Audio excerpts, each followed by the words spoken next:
different from many countries. Sorry, first of all, for taking time to solve these technical issues, but this is a northern country and we are slow around here, so I hope you will forgive us. So, I guess a lot of you know me already, but I was the founder of Blue Awakening, the Estonian nationalist youth movement. Now I am a member of parliament. Eino Randonen is leader of our youth movement now, and he will be hosting you tonight, but he asked me kindly to give the first speech of our almost already well-known conference. So this will be it.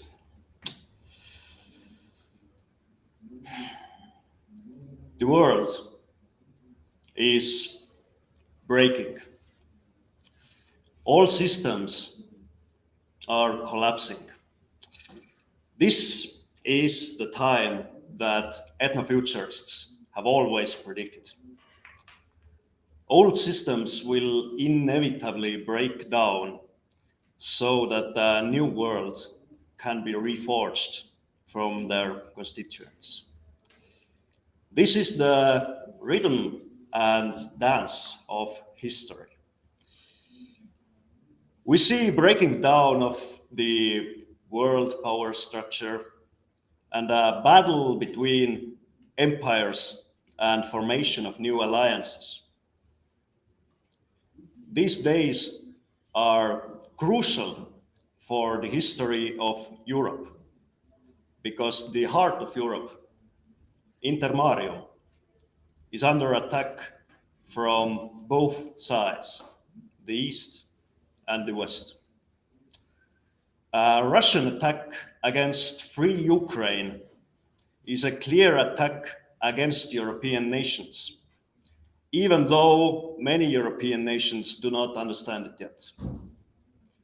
We already see, and we will soon see even more liberal Western leaders making backhand deals with Russia, exchanging their freedom of European nations for the preservation of the liberal democratic order. They will fail. National independence cannot be bargained with anymore in the world that is about to be reborn. National freedom is not freedom because it is freedom, but it is freedom precisely because it is national. Because freedom is ethnic. National independence, in its essence, is the highest expression of a life force of a nation. What is nation? Nation is always something more than a collection of citizens. Nation has a tradition unified by language, and that language is the only language capable of expressing the nation's central myth. In every European nation and every European tradition, we find a myth of the world tree or the tree of life. Nation is like this primordial tree. It has roots in the soil, and it has branches in the sky, and the deeper its roots go in connection to history and tradition, the higher its branches can reach, and then it radiates strength that is called national self-consciousness. And you can really see the potential of a nation, not in its manpower and number of natural resources, but in its energy of consciousness about itself that is extracted from its honoring and understanding of its roots. This is something that is still visible in Central and Eastern Europe, in the Baltic countries. And on the contrary, we don't find much of it in a typical Western consumer society. And this is why there is this huge identity crisis in the Western world. It can be quite a culture shock for normal East European conservative to meet what they call Western values, and for a normal West European liberal to meet what we call European values here. In one part of Europe, nationalism is healthy. It is necessary for a country and people to sustain itself. It is what we are proud of. It is our duty and way of life. In another part of Europe, nationalism is evil. It is dangerous. It destroys countries. It brings war and violence and genocide. These are two completely different value systems. How can these two value systems that completely disagree on something as essential as the very essence of national identity come together and create a unified political system? There is only one way. If one of these value systems absolutely dominates over the other. And that's what has happened with the EU. When they talk about Western values or European values, what they mean is the dogmas of liberal democracy and abstract human rights, which portray itself as universal, and yet it is shaped by an immensely specific political and ideological context post-World War II in a relatively small part of the world that did not see Soviet occupation and reality of left-wing totalitarianism.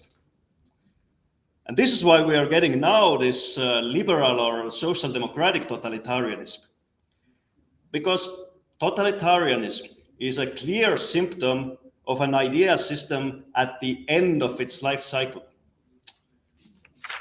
Only 3 years ago, we would not have imagined things like mandatory vaccination in a free European country, or the massive censorship, both plain open censorship by the government or more hidden but extremely wide censorship by companies, academia, mass media, that has effectively brought an end to free speech on many levels and destroyed what we thought of as internet freedom. Now, think about the Great Reset. You will own nothing and you will be happy. This is all about the globalist project. The idea of one world government, one world market, one global nation, whose life and death are just commodities in global supermarkets. This is it. This is the idea. So what you need in order to get world power is to cut the world tree. That is, isolate the nations from their roots, sever their ownership of their ancestral land, and take over the soil. Supranational institutions like the EU are like parasites feeding off the life energy of a nation. When a nation is isolated from its roots, it is no longer capable of resistance. And then begins the actual extinction process. The Great Reset comes together with the Great Replacement. Liberals call this a conspiracy theory. While it is obvious for everyone that in the great cities of Western Europe, native Europeans are already a minority. By pure demographic data, the French, Germans, Swedes, Dutch will be a minority in their own countries by 2060, 2070. It is the catastrophic immigration policy of the EU that they are forcing not only on their own countries, but on every single member state. And this is one of the most crucial front lines in the struggle for the supremacy of national freedom, because this really is a matter of national survival in the most basic demographic sense. However, the globalist project will ultimately certainly fail, because only Europeans have ever taken it seriously. Other nations, other cultures and races in the world, they will not agree to give up their identity, even if their countries are happy to exploit the global market for their economic or geopolitical goals. The very clear question is, can we as Europeans survive as a majority in our ancestral lands by the time that the globalist project collapses? And can we avoid the clear danger of a giant global catastrophe that this event brings, with implications on geopolitics and economy that would far eclipse even the COVID pandemic or the Russian war in Ukraine? These are the stakes. We nationalists really need to face this and be brave and contribute to the awakening of our peoples, preservation of our history, advancement of our culture, to teach this to our children. We need to help and protect this tree and to keep the continuity between ages, between our traditions, between generations, because the nation is all about continuity, about the link between our ancestors and our descendants, and understanding that we really are this link. And thus will be the world tree regrow. Thank you. Now, if there is time, I will answer some questions. Eino is showing me there is no time. Then thank you.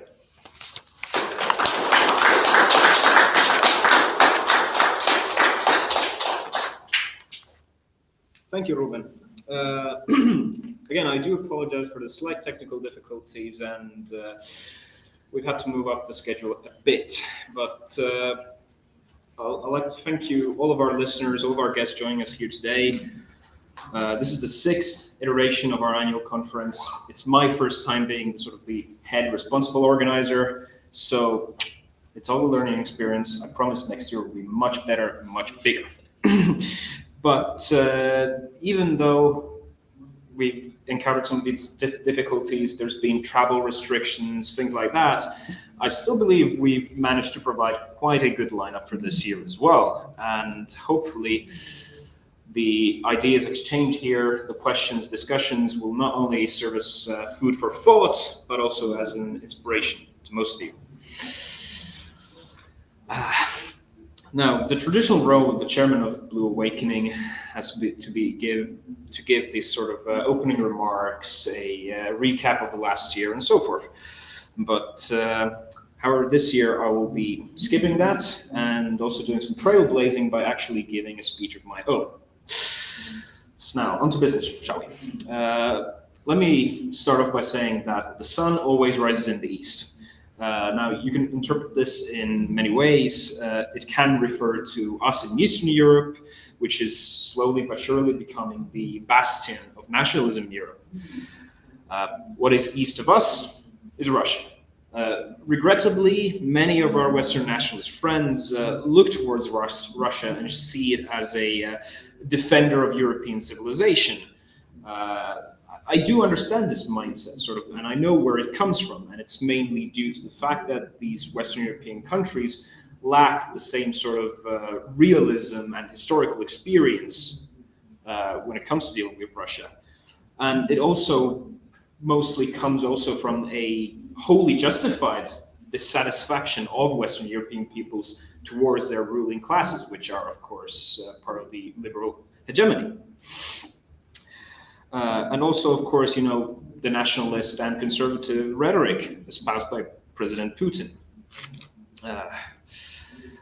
But I think an important battle is... Oh, excuse me.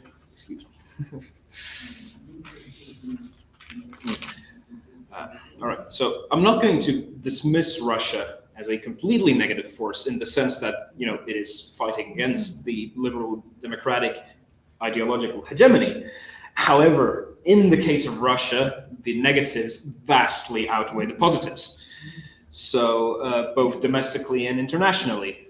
To give some examples, one is the violent oppression of minority peoples within Russia, especially the Finno-Ugrics, our brothers. And also internationally, the imperialistic ambitions of the Kremlin, which we can see very clearly today in Ukraine. But my proposition today for you is to look further east, to the Asian peoples, specifically Japan. When we usually discuss political philosophy, Asia and Japan are almost always overlooked. I mean, of course, we do know people like Mencius, but usually when classical philosophy is concerned, we talk about Plato and Aristotle and stuff like that. Japan has been overlooked as they were during the late 19th and early 20th centuries, but as the events of 1905, the Russo-Japanese War, and 1931, the beginning of World War II in Japan, show both in a military and political sense that Japan is not to be underestimated. And thus, I believe that we should not overlook this subcategory of political philosophy. Now, furthermore, I also want to show the value of writers such as Ikikita and Shumei Okawa, and the value they can give, especially to us in this dissident right-wing sphere. Now, why do I believe this? Firstly, both of these aforementioned authors were avowed nationalists, as were many of their contemporaries in Japan. Basically, the interwar Japanese philosophical sphere was almost completely dominated by right-wingers and nationalists. And of course, their ideas would become very influential and shaping really the sort of official ideology of the Japanese empire.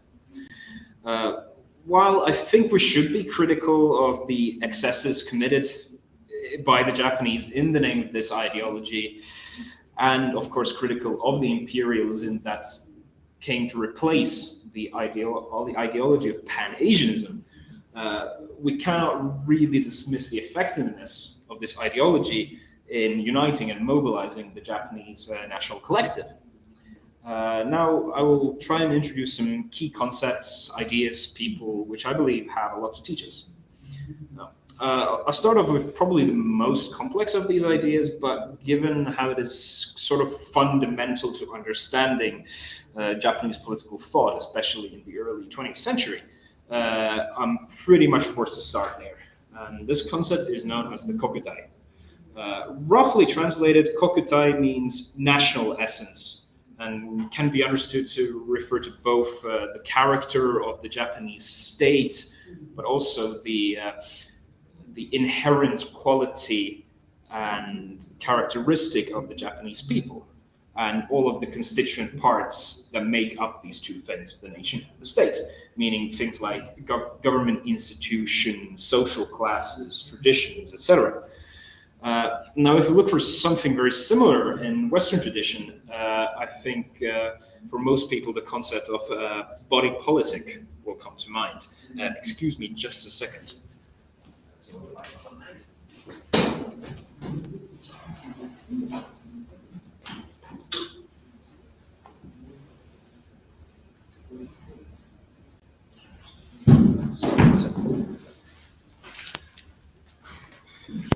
Please excuse me, we had to put the laptop to charge.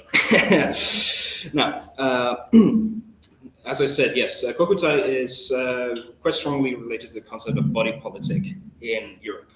But there are several distinctions which we can see when we dive deeper into this concept. Now, for example, kokutai has its roots in pre-Western Japan, i.e. before the Americans basically forced open the Japanese ports in 1853. The important part of these early definitions really was the role of the foundational myth in defining this national structure and national essence of Japan.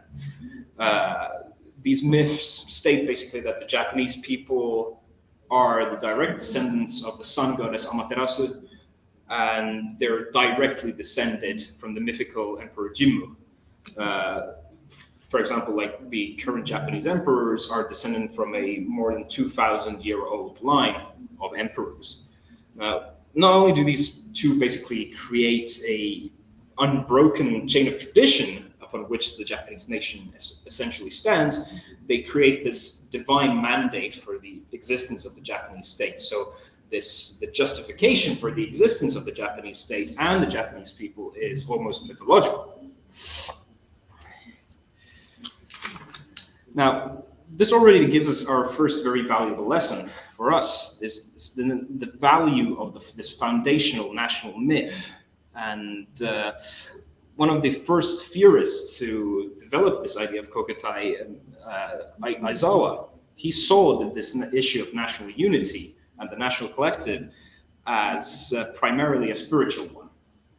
So it's not material, it's definitely spiritual. And this national unity basically acted historically in Japan as a union of government and religion.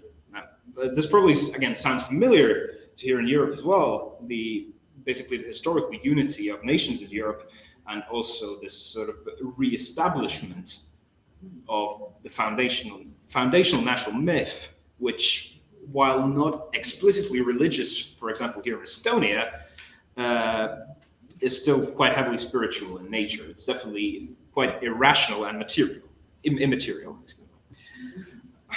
And it is also quite sort of palingenetic in its nature, i.e., we want a rebirth of these myths. We want to create something new while still sort of taking inspiration from the old.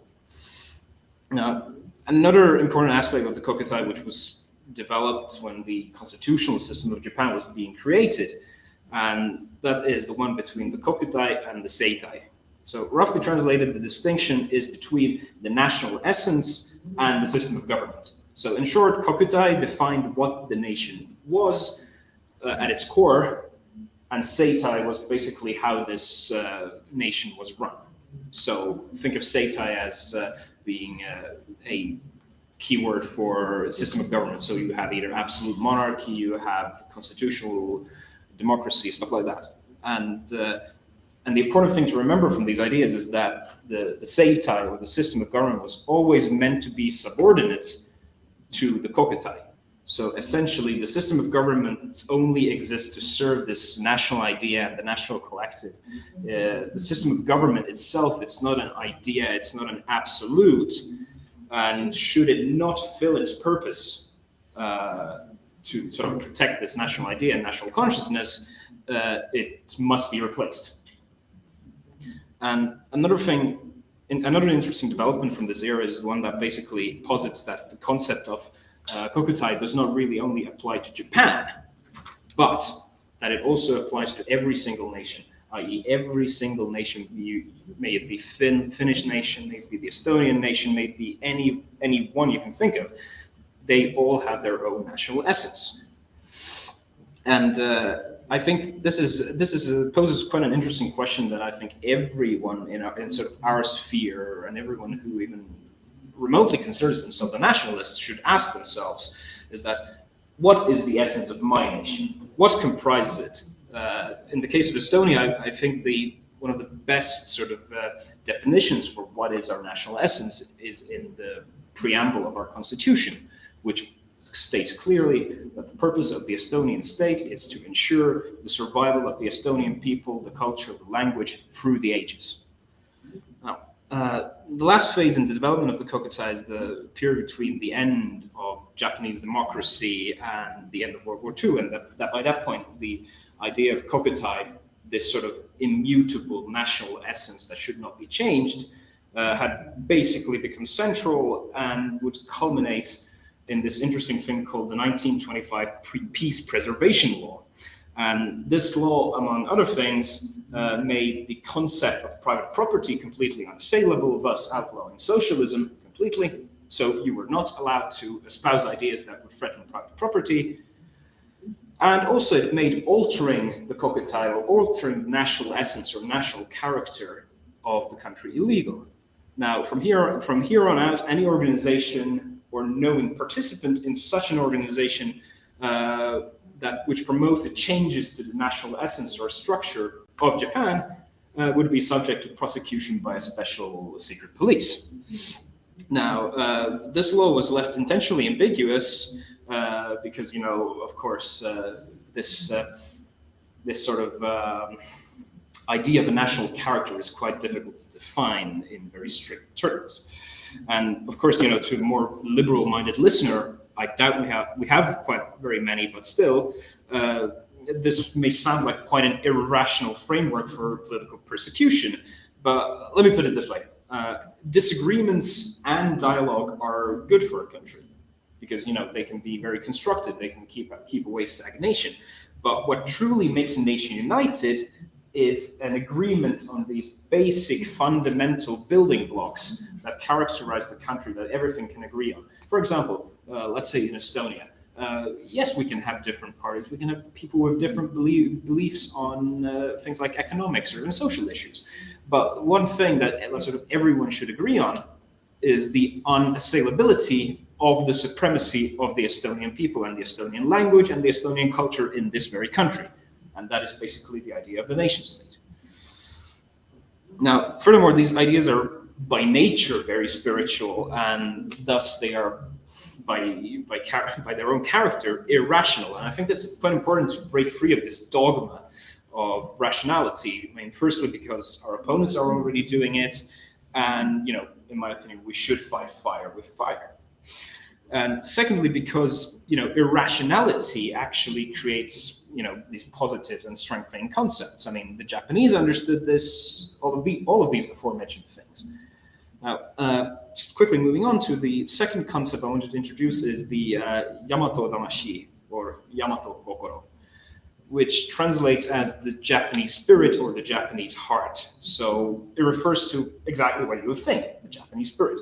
It's the exaltation of these spiritual characteristics of the Japanese people that make them unique compared to the rest of the world. Now, when we think of Japanese characteristics, probably you would think of things like loyalty, devotion, hard work, this collective spirit, etc. And a good way to see this term, this Yamato Damashi, is to see it as this sort of ethnic adulation, a desire to see your people as something unique, separate, having a set of values and characteristics that set them apart from every other nation in the world. And now, originally, this idea grew out of the desire to see the Japanese as something different from the old Chinese tradition. And through ages, this idea of Yamato Damashi was present, but there can be said to exist sort of several historical periods where it was apparent. I mean, for example, in the late 19th century, when Japan was rapidly modernizing, this term came to be, and it can be quite well encapsulated in this very famous rallying cry of the late 19th century Japan, which was Western methods, Japanese spirit. So they enthusiastically embraced Western technology and expertise while still rejecting these Western values for the most part, of course. And this was quite impressive also during the Russo-Japanese War, which Japan won, but with very heavy casualties. And basically, the Russian officers were quite staggered when they saw these human wave attacks of Japanese soldiers against Russian machine guns. Thousands of men completely cut down in moments, and they asked the Japanese officers, why did you do this? And the Japanese officers answered them, our men have the Yamato Damashi. We have the Japanese spirit. Now, we could argue about the military effectiveness of human wave attacks and kamikaze strikes, but you cannot really deny that this sort of self-sacrifice in the name of your country and your nation is still quite impressive. Now, even today, this sort of maxim in war applies that, of course, it matters who's got the biggest stick, but it matters a hell of a lot more who's waving it. Now, and also Ernst Jünger said quite well that the quality of these defensive earthworks or trenches doesn't really matter. A highly motivated and skilled soldier can defend really any position. Now, So far, I've been talking about the ideas, but I think it's important to also talk about the men who formulated them. Iki Kita, as I mentioned, is quite an interesting figure.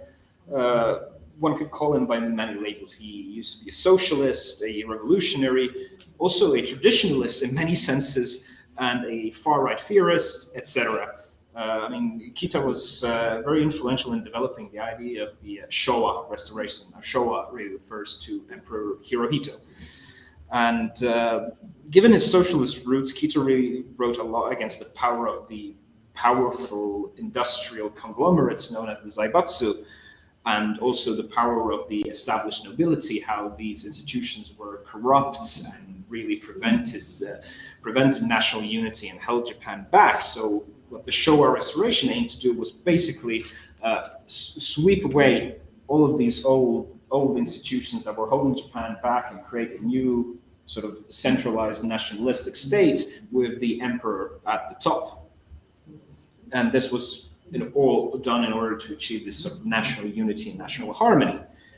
And now, another author I'd quickly like to touch on is Shumei Ogawa, again, another very prominent nationalist and proponent of the Showa restoration. Now, instead of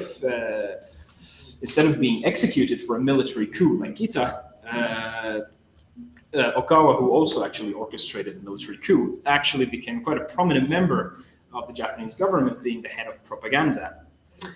And basically, he developed quite far this idea of Pan-Asianism, meaning Asia for the Asians. And this sort of reflected the more idealistic part of the Japanese motivation to go to war against the Western powers. So the idea was to have sort of this Japan as a leading nation in Asia, around which all of the Asian nations could sort of assemble. And one interesting small tidbit that they did to promote that is they created a university in occupied Manchuria, which was called the Kenkoku University, which literally translates into State Building University. And basically, this university gathers students from China, Korea, Russia, Japan, wherever in Asia, and basically taught them the principles of governance, nationalism, self-determination, things like that. And many of the alumni of that university actually came to be in quite prominent positions in countries like South Korea, Burma, and even China. Quite paradoxically, even though it was a Japanese university. And I believe that, all of the aforementioned things I've talked about, the importance of this national characteristics that we should define for ourselves, the fundamental building blocks of the nation, this idea of this separate spiritual quality that makes us unique as a people, and then of course this.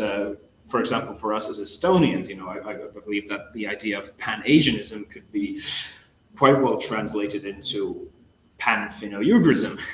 And for example, this sort of, I don't know, I would call it a dream of mine, a creation of this nation-building university or educational institution for our people. And I mean, now that I've talked about, as an introduction to this sort of key concepts in Japanese right-wing nationalist political philosophy, I mean, I've only barely scraped the surface, but I do encourage every single one of you to read more about it if it interests you in any way. And I do thank for your attention, and I will take some questions now. Yeah, of course, also from the stream, we can take questions from the stream. All right, that is not a question. Someone has said that shame on us, keep your intermarium out of Europe. Well, tough cheese to you, Arno. That's not going to happen. We're still going to keep doing it. Yes. So you show quite an interest in the Japanese national philosophers. So have you delved into, like, for example, Mishima and Asanuma, who are well-known nationalists in the pre-World War period, who were fighting mostly the American, you could say, colonization, basically, of Japan with the materialism? So speaking about Mishima, yes, of course, as any self-respecting right-wing nationalist, I do have several books of his, and I've read most of them already. But yeah, I mean, as I said in the beginning, I mean, this is I would say quite a neglected part of our philosophical tradition around the world, and that is why I so initially sort of got into it. And you know, these concepts, even though they're quite focused in Japan, they were still how to say, they were still quite universal as I studied them. So these are the main reasons I got into them, and unfortunately, really, the post-war Japanese political philosophy has really shifted away from the right. You know, of course, for understandable reasons. You know, it wasn't really in vogue after World War II, but you know, let's say maybe distinct from Germany, the Japanese have still sort of, you know, kept these ideas in their head and in their heart. They haven't sort of, you know, self-castigated themselves completely. Any more questions, remarks, maybe?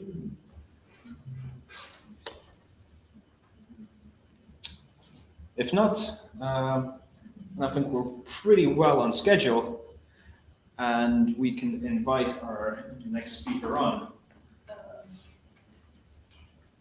Yes, just a minute.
All right, I can't really see myself, but I assume that I am live. Is that correct? Can someone tell me if I'm live right now?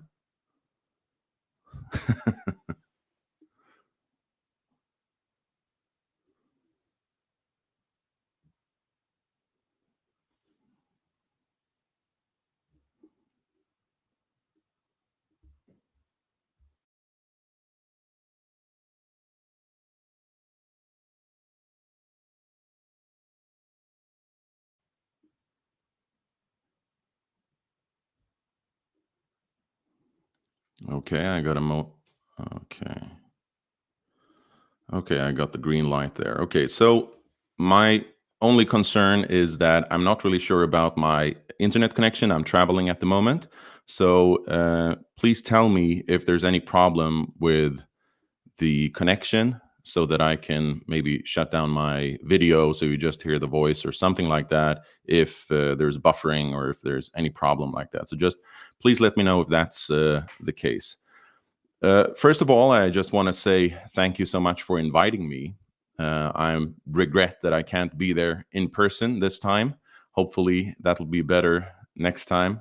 But I do want to congratulate you on what you have going. You have something that is completely unique, the thing you have going in Estonia.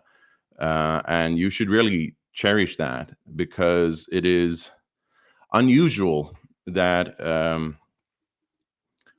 a nation will sort of come to its senses and start doing serious work on these issues before it falls apart. And usually a country has to fall apart before there's a significant movement to create awareness on the dangers of national disintegration and so on.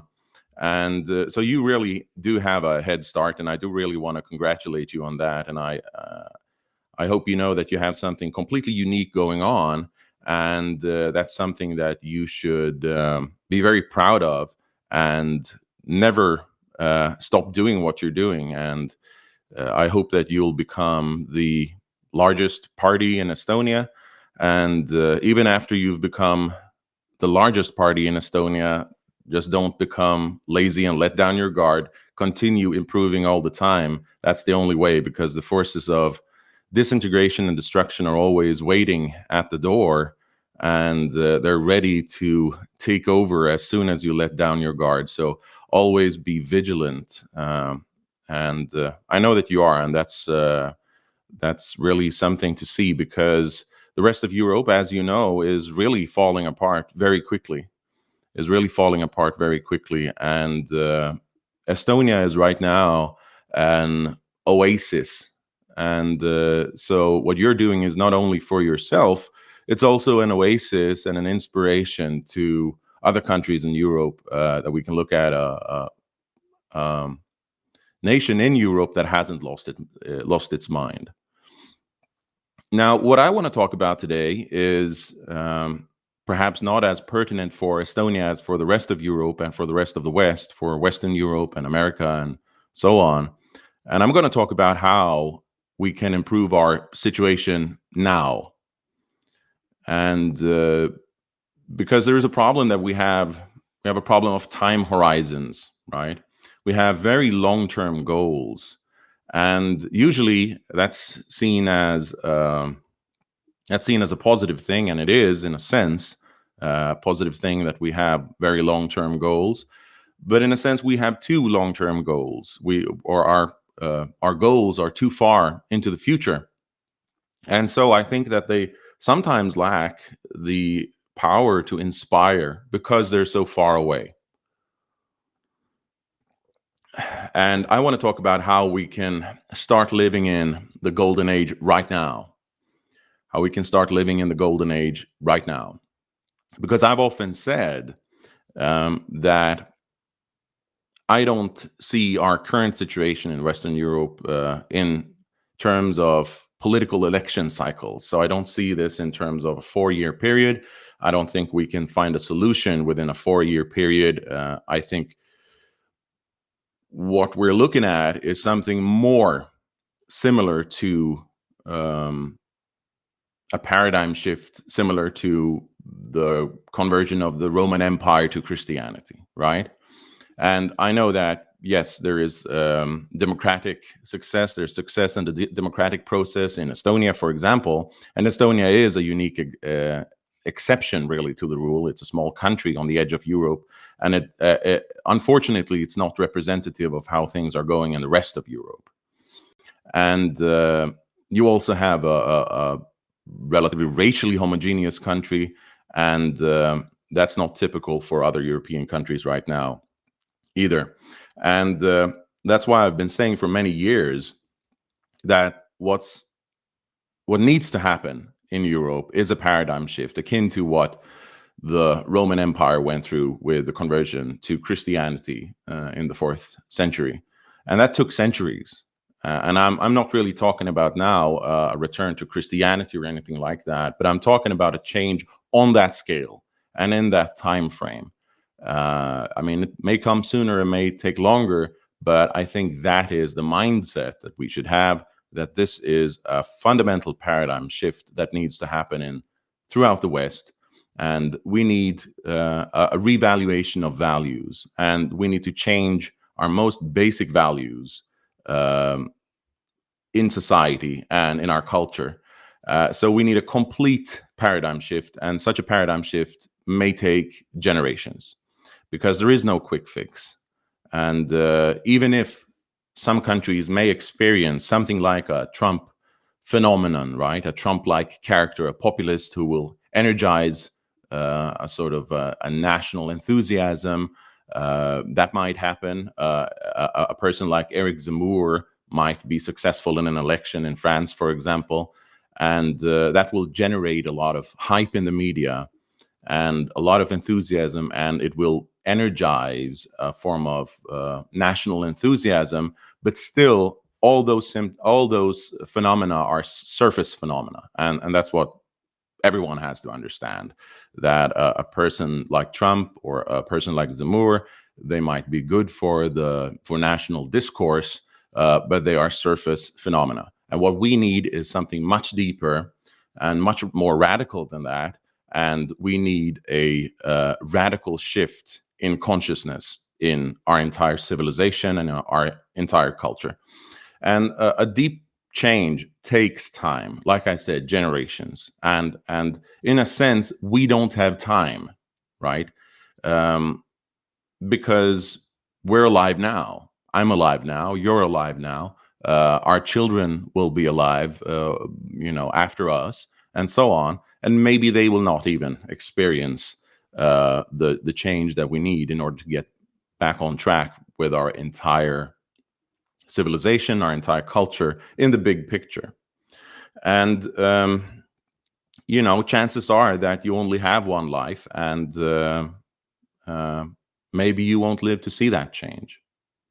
And so what do we do now? That's the question, because we do have to live now. And in 2020, I was interviewed by a professor of political science at the University of Lisbon. He was contributing to an academic publication that were writing on right-wing intellectuals. And so they were interviewing some people. I was interviewed for that book. They had a chapter about me in that book. And one of the questions that he asked me is, what if you don't succeed in creating ethno-states? Because as all nationalists probably in Europe and in the West, my goal is to create an ethno-state for my people and for ethno-states for Europeans and Europeans in the diaspora, Europeans in the colonies, that nations that are normatively ours again, because we don't really have that anymore. And he said, what if you don't succeed in creating ethno-states? What then? And I think this is a good question, because I don't believe that we will succeed in creating ethno-states in most of Northern Europe or Western Europe anytime soon. And so I'll just read my answer that I gave.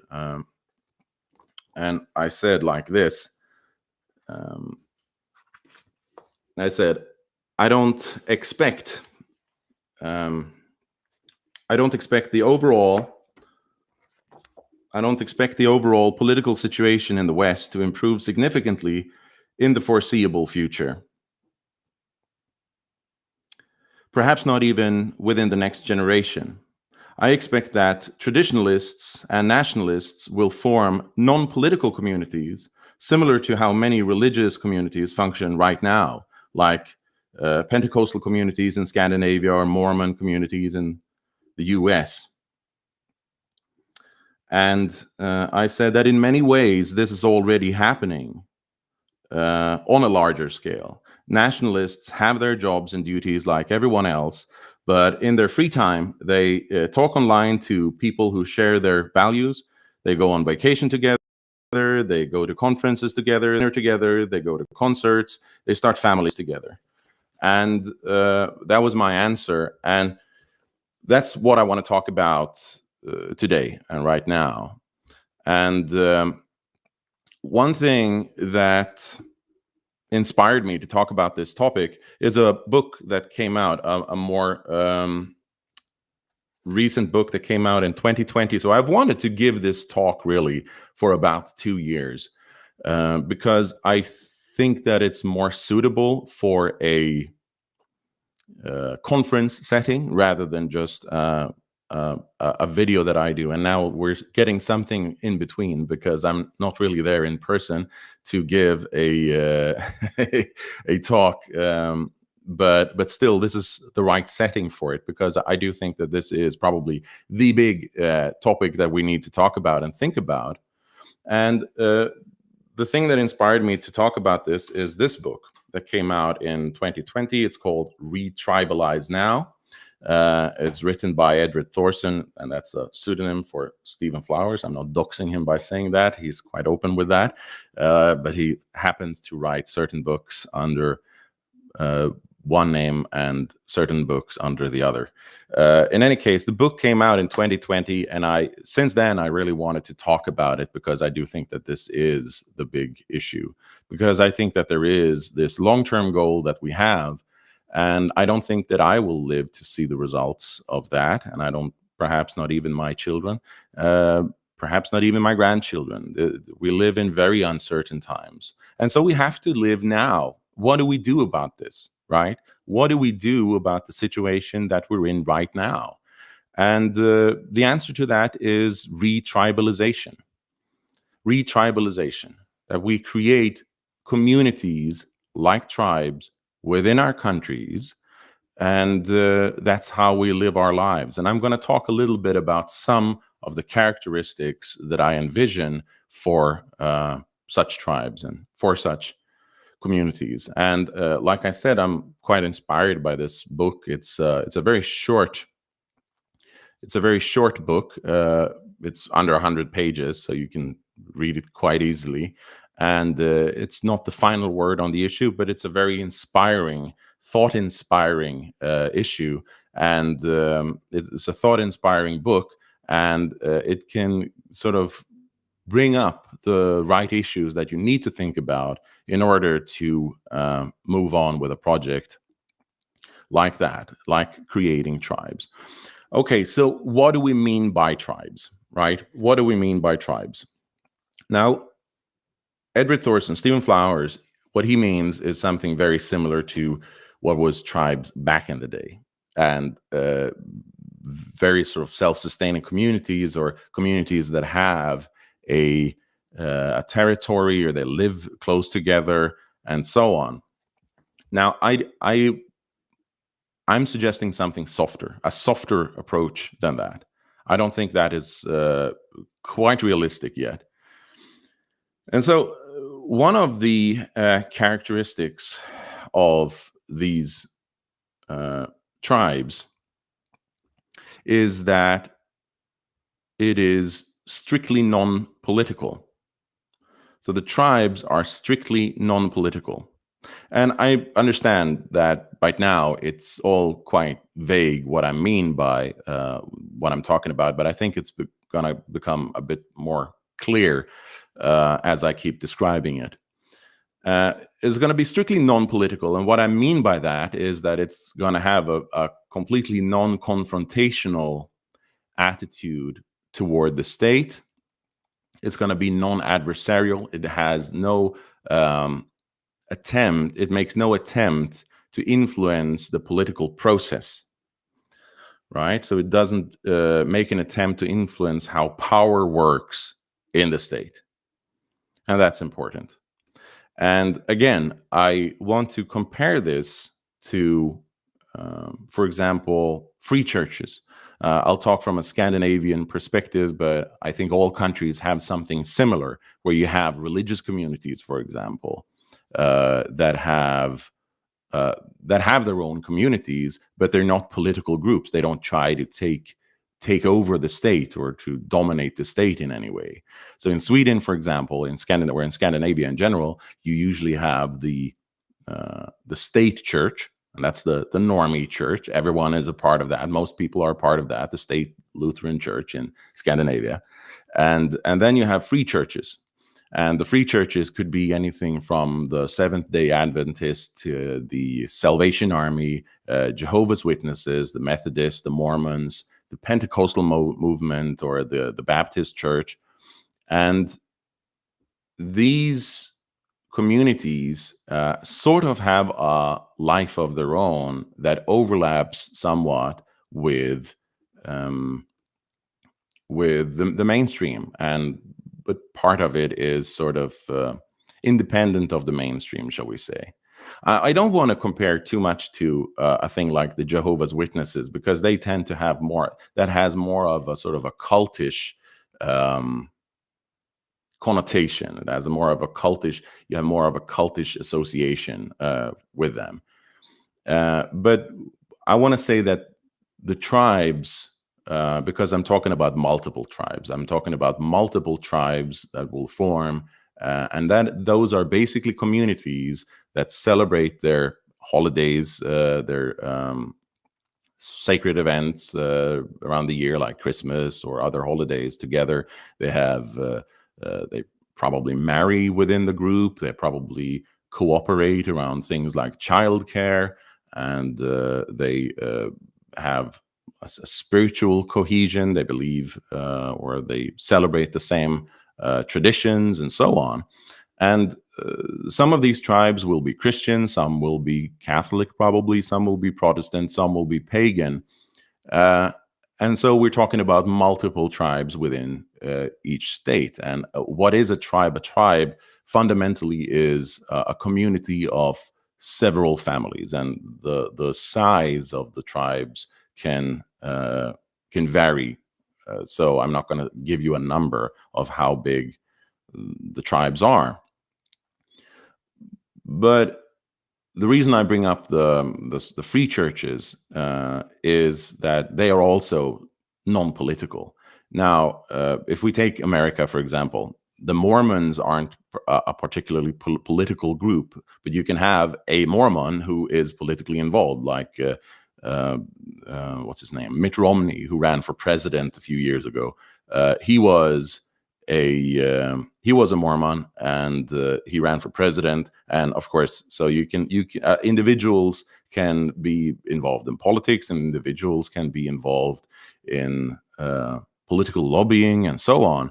But the tribe itself, the community itself, is strictly non-political. That is, probably most of the people who are involved in the tribe have nothing to do with politics.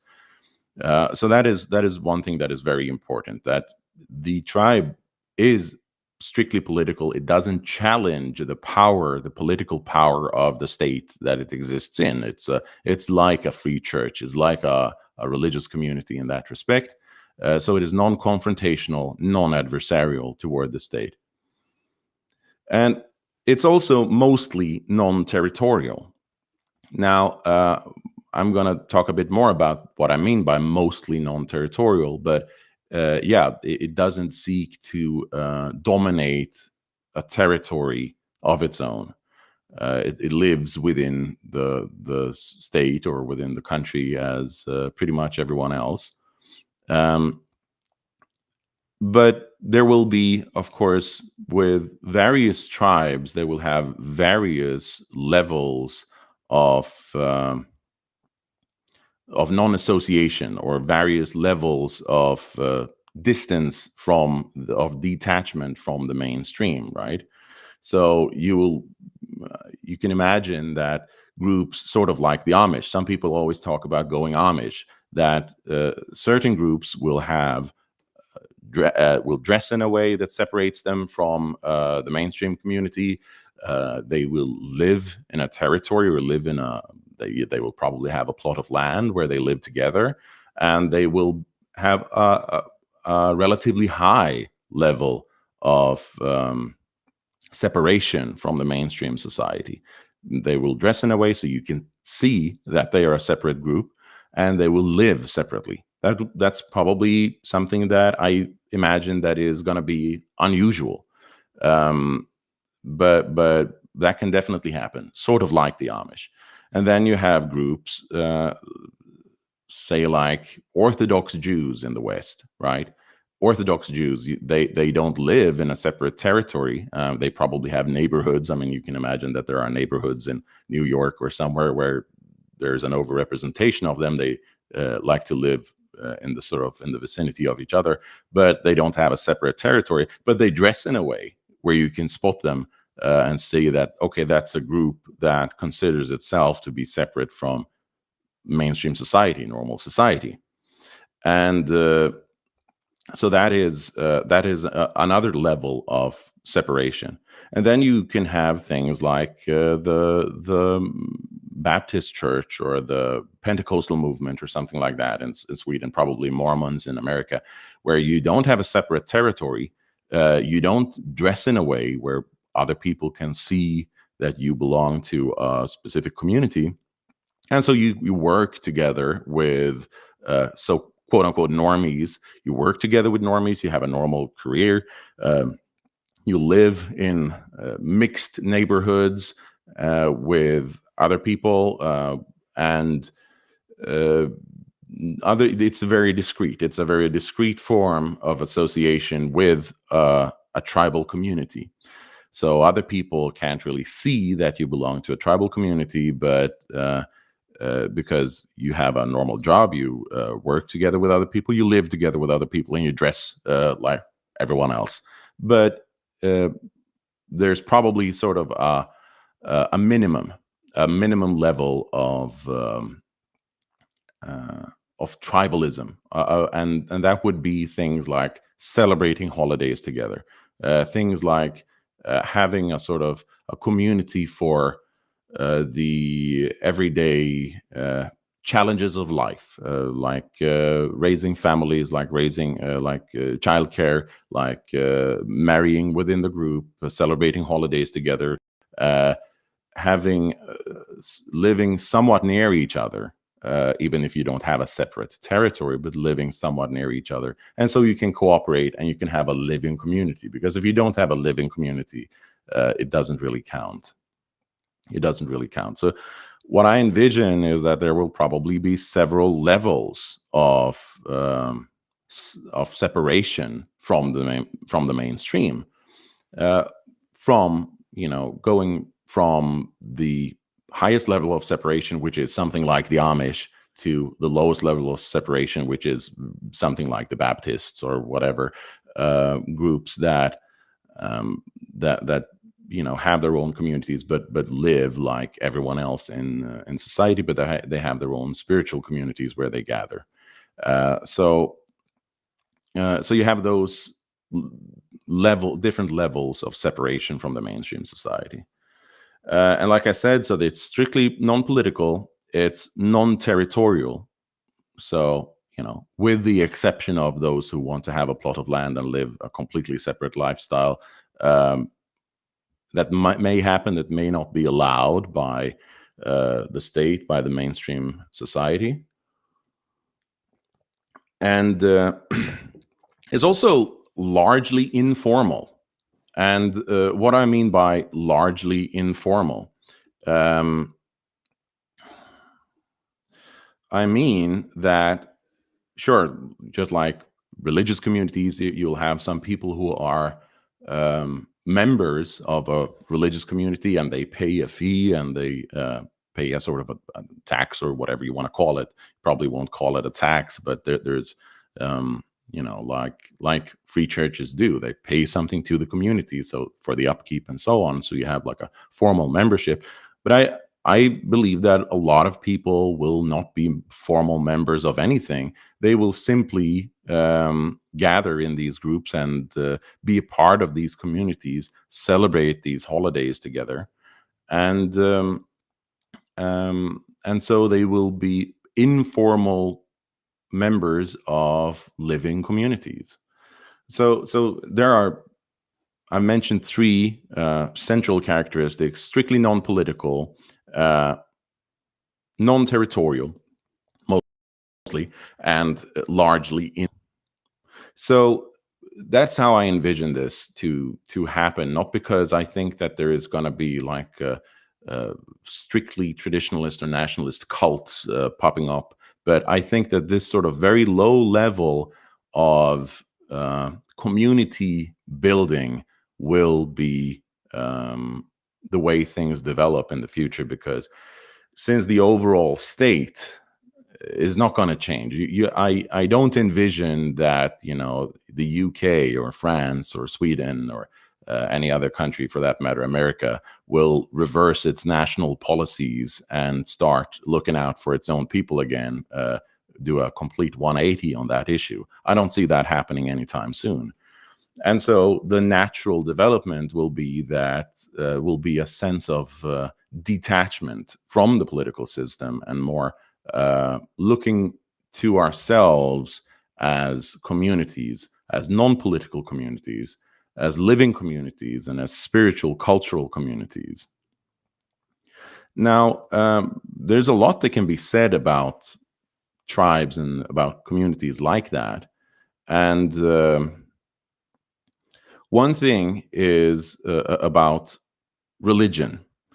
And I do envision that all of these communities will have a religious dimension. And I think we can say something about that.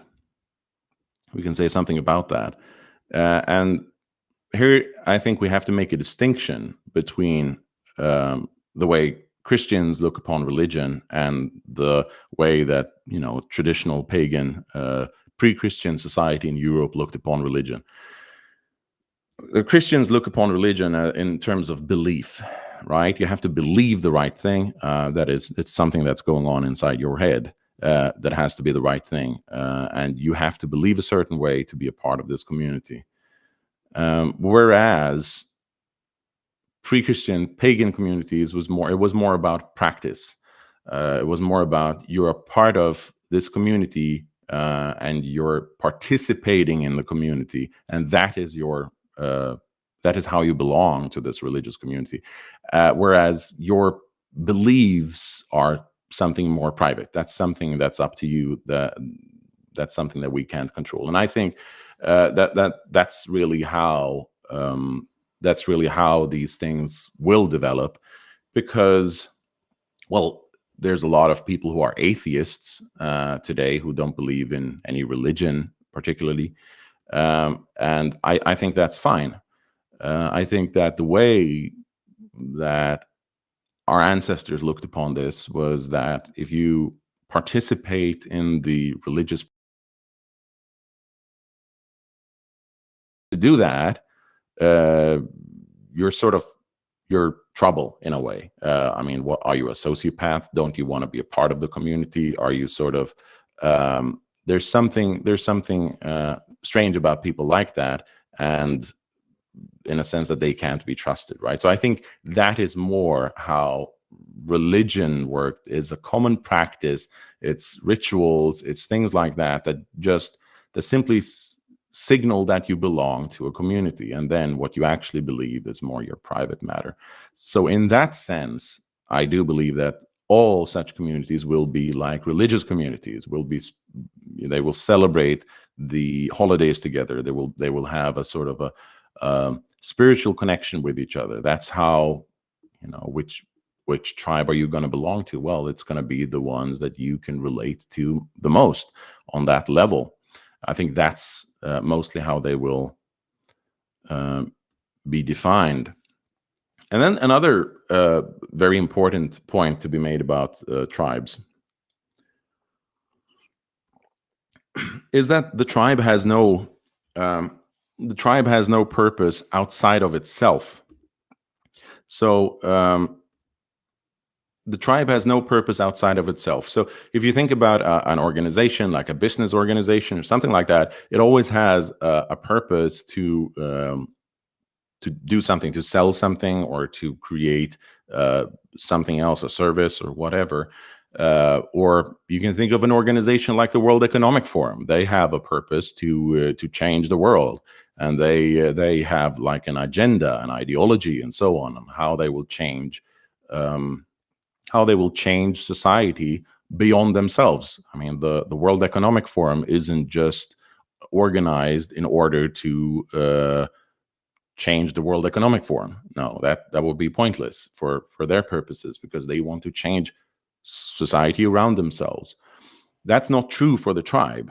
The tribe only has one purpose, and that is to look out for the life of the tribe. So it is to build a community for the people who are members of the tribe. It is to create a community for them, to create a spiritual connection, which will, fend off alienation and nihilism, and create fellowship, create cooperation with dealing with the daily challenges of life, of everyday life, helping each other get work and cooperating around the daily life, and keep traditions alive for its members. So the tribe has no goal outside of itself. It doesn't try to change society. It doesn't try to change anything outside of itself. It doesn't have a time plan that by this time we're going to have this or that accomplished. It has no such goals. It only looks out for itself. And another thing is a myth, that a tribe will have a myth, and we could say something about that. A myth isn't necessarily something supernatural or, well, a myth can mean many things in everyday language today. It can mean things like, a lie or whatever. But a myth in this respect is simply a narrative, a story. So the tribe has a story about itself and what it is about and so on. So it's sort of like, communists have their own myths, and liberals have their own myths about society and so on. But this unifying story that gives meaning to events, that is something that unifies tribes. And what else can we say about the tribes? I had something else that I wanted to mention, and that is groups like this also separates tribes from like gender-specific groups like Männerbund or things like that, because those groups are formed for a specific purpose. They have a specific leadership structure that is intended for that purpose, and so on. And that is not what a tribe is either. So when I'm talking about tribes, I'm not talking about these sort of more sort of groups that are cut off from society, like motorcycle gangs or like things like that, right? That is not what I'm talking about in terms of tribe, because the tribe is more organic than that. It doesn't have that kind of specific purpose. And I think there's a lot of things that we can say about this. But my main message is that I do believe that the goal that we have of changing overall society is very far into the future.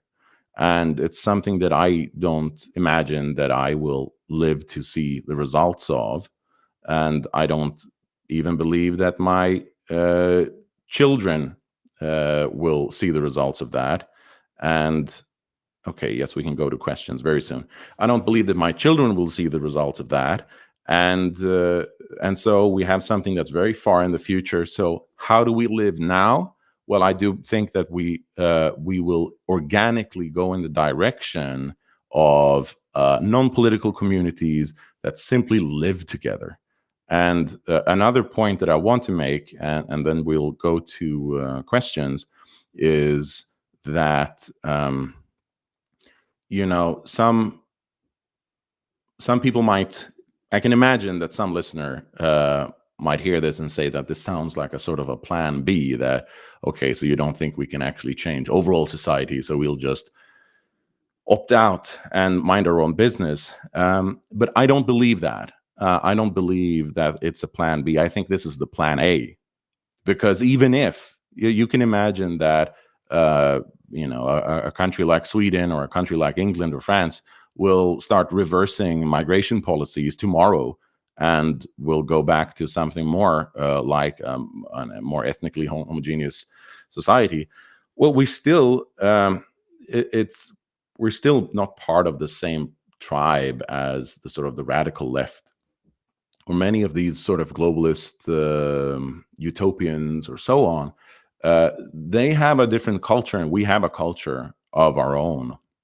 And so even if we had completely racially or ethnically homogeneous nations tomorrow, we would still need to form something like tribes where we have a living culture, where we celebrate holidays together, things like that, for a living culture with people that we feel that we have something in common with.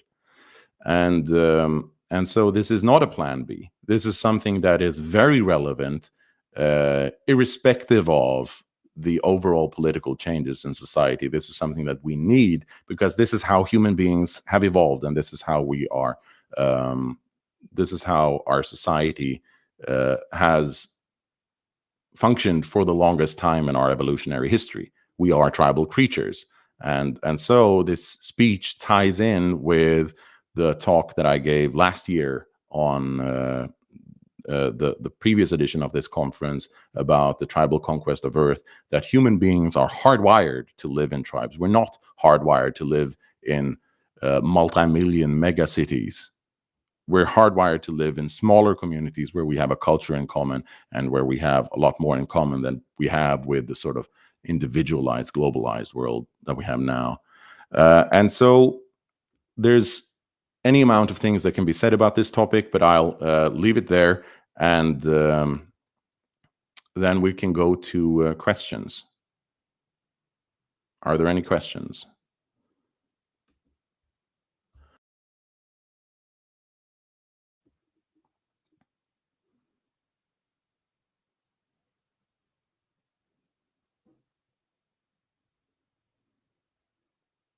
Okay.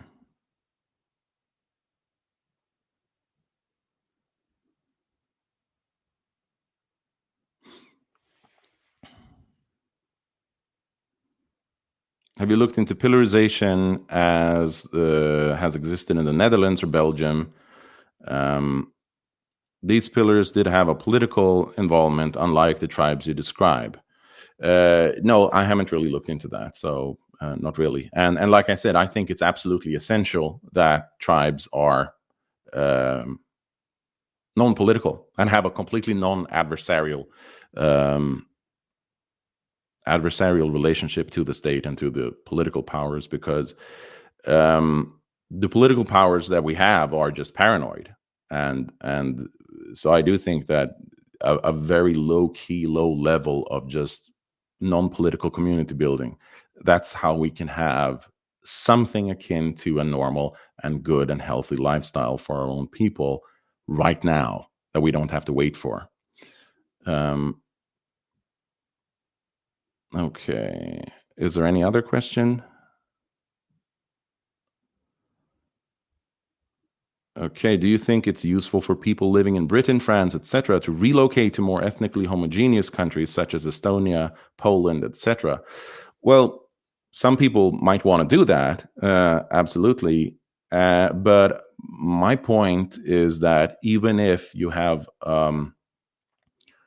live in a country like France or Britain, for example, that has a very high number of ethnic foreigners, and that where you might feel alienated, and you live in a city or a town that is sort of becoming minority, where your ethnic group is becoming a minority, you can still live and have a community with your own people. And it's sort of like I don't even know what to compare it to, like Judge Dredd or something. You live, it's a no man's land out there, in a sense, and you have your job, you have your career, but you have a lot of the things that matter to you. You have a living community with people that matter to you, and that's how you can have a quality of life, even though your country as a whole is going in the wrong direction. So, any other questions?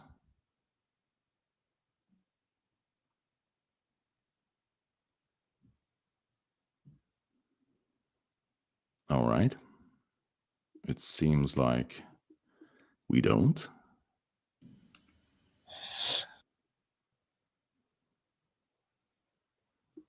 All right. I'm not really sure what's. Am I supposed to sign off now, or?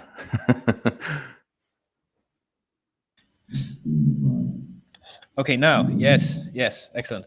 I have a question from here in Estonia. Is that let's say this return to tribalism presupposes a movement to more.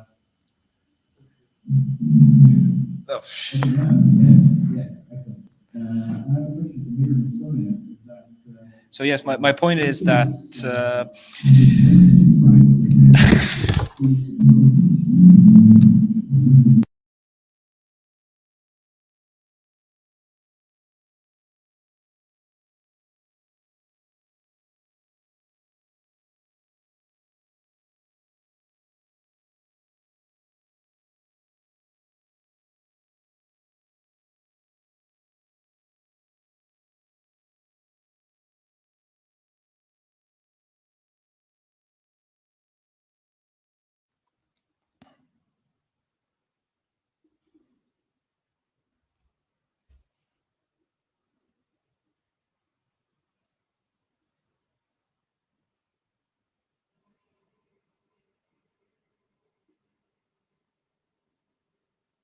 right.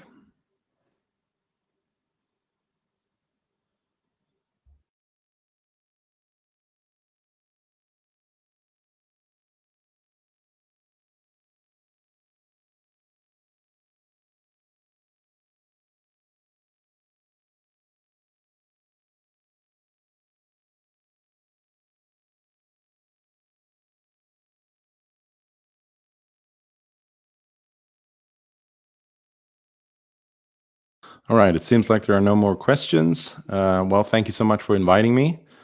I hope to see you all in person next year. So take care. Thank you.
Okay, so welcome back. We're back from a lunch break, and we're continuing with a quick and short, but nonetheless very sweet presentation or speech from one of our young activists from Blue Awakening. Gemma, please, the floor is yours. Yes, greetings, fellow nationalists from above and beyond. I will this time be giving a shorter speech than I did the last time I gave a speech, but it will be some things I have been thinking about. I thought very long and hard about what I should make this speech about, but then I also have had these thoughts lately.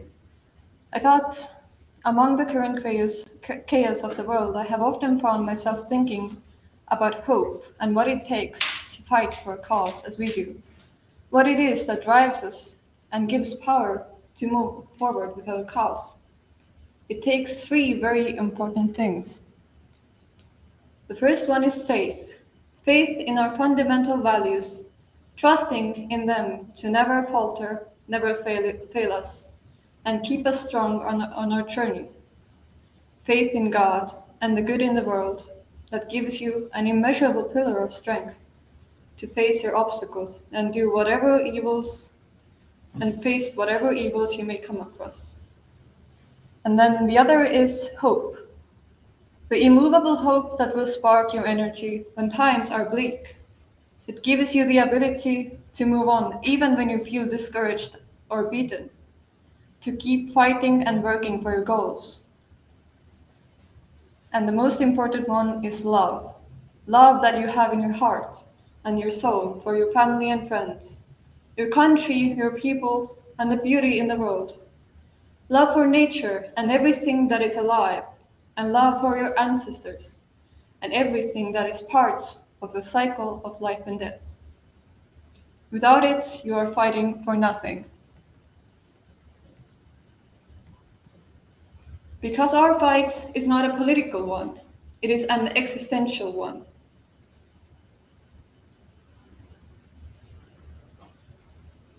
Because today we are first and foremost in a spiritual war, a cold and slow burning war that is used to drain our spirits and our life force from us by all and any means of psychological manipulation.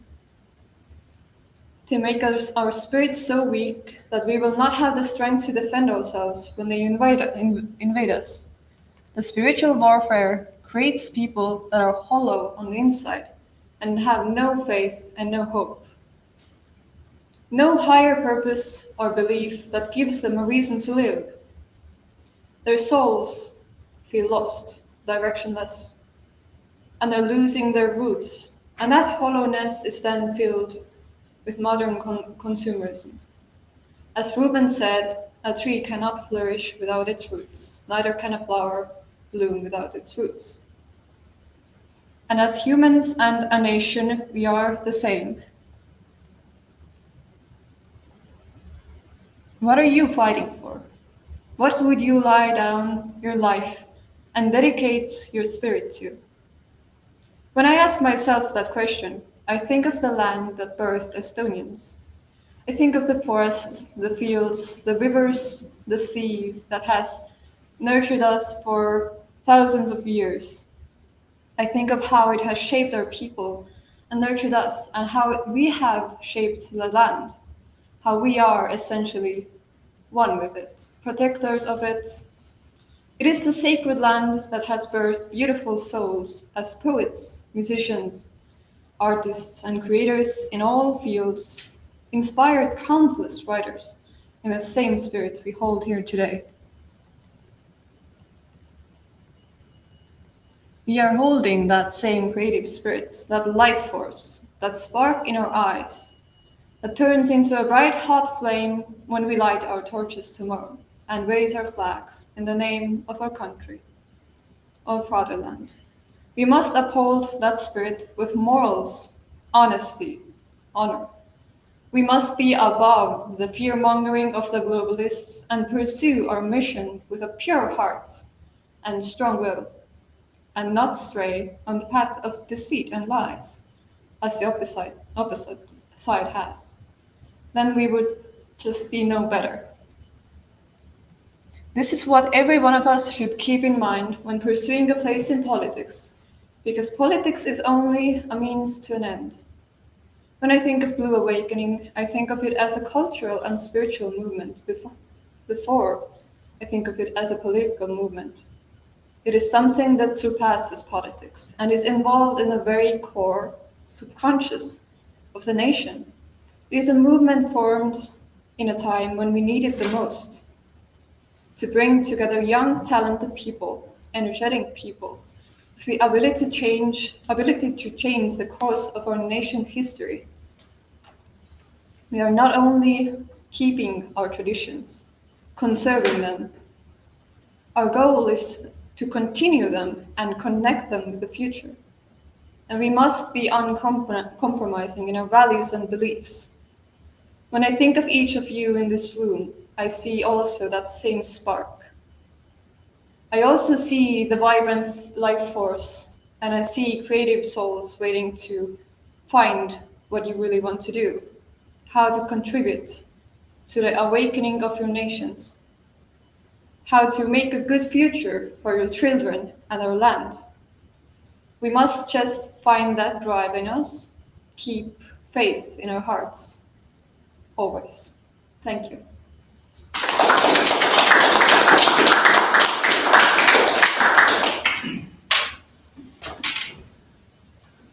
All right.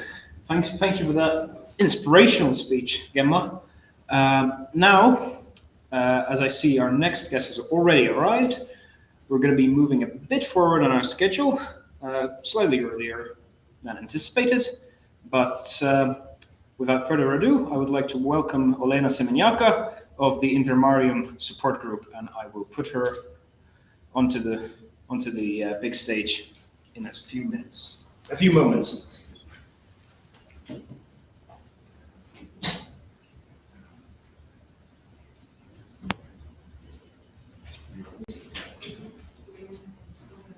Dear conference participants, can you hear me well?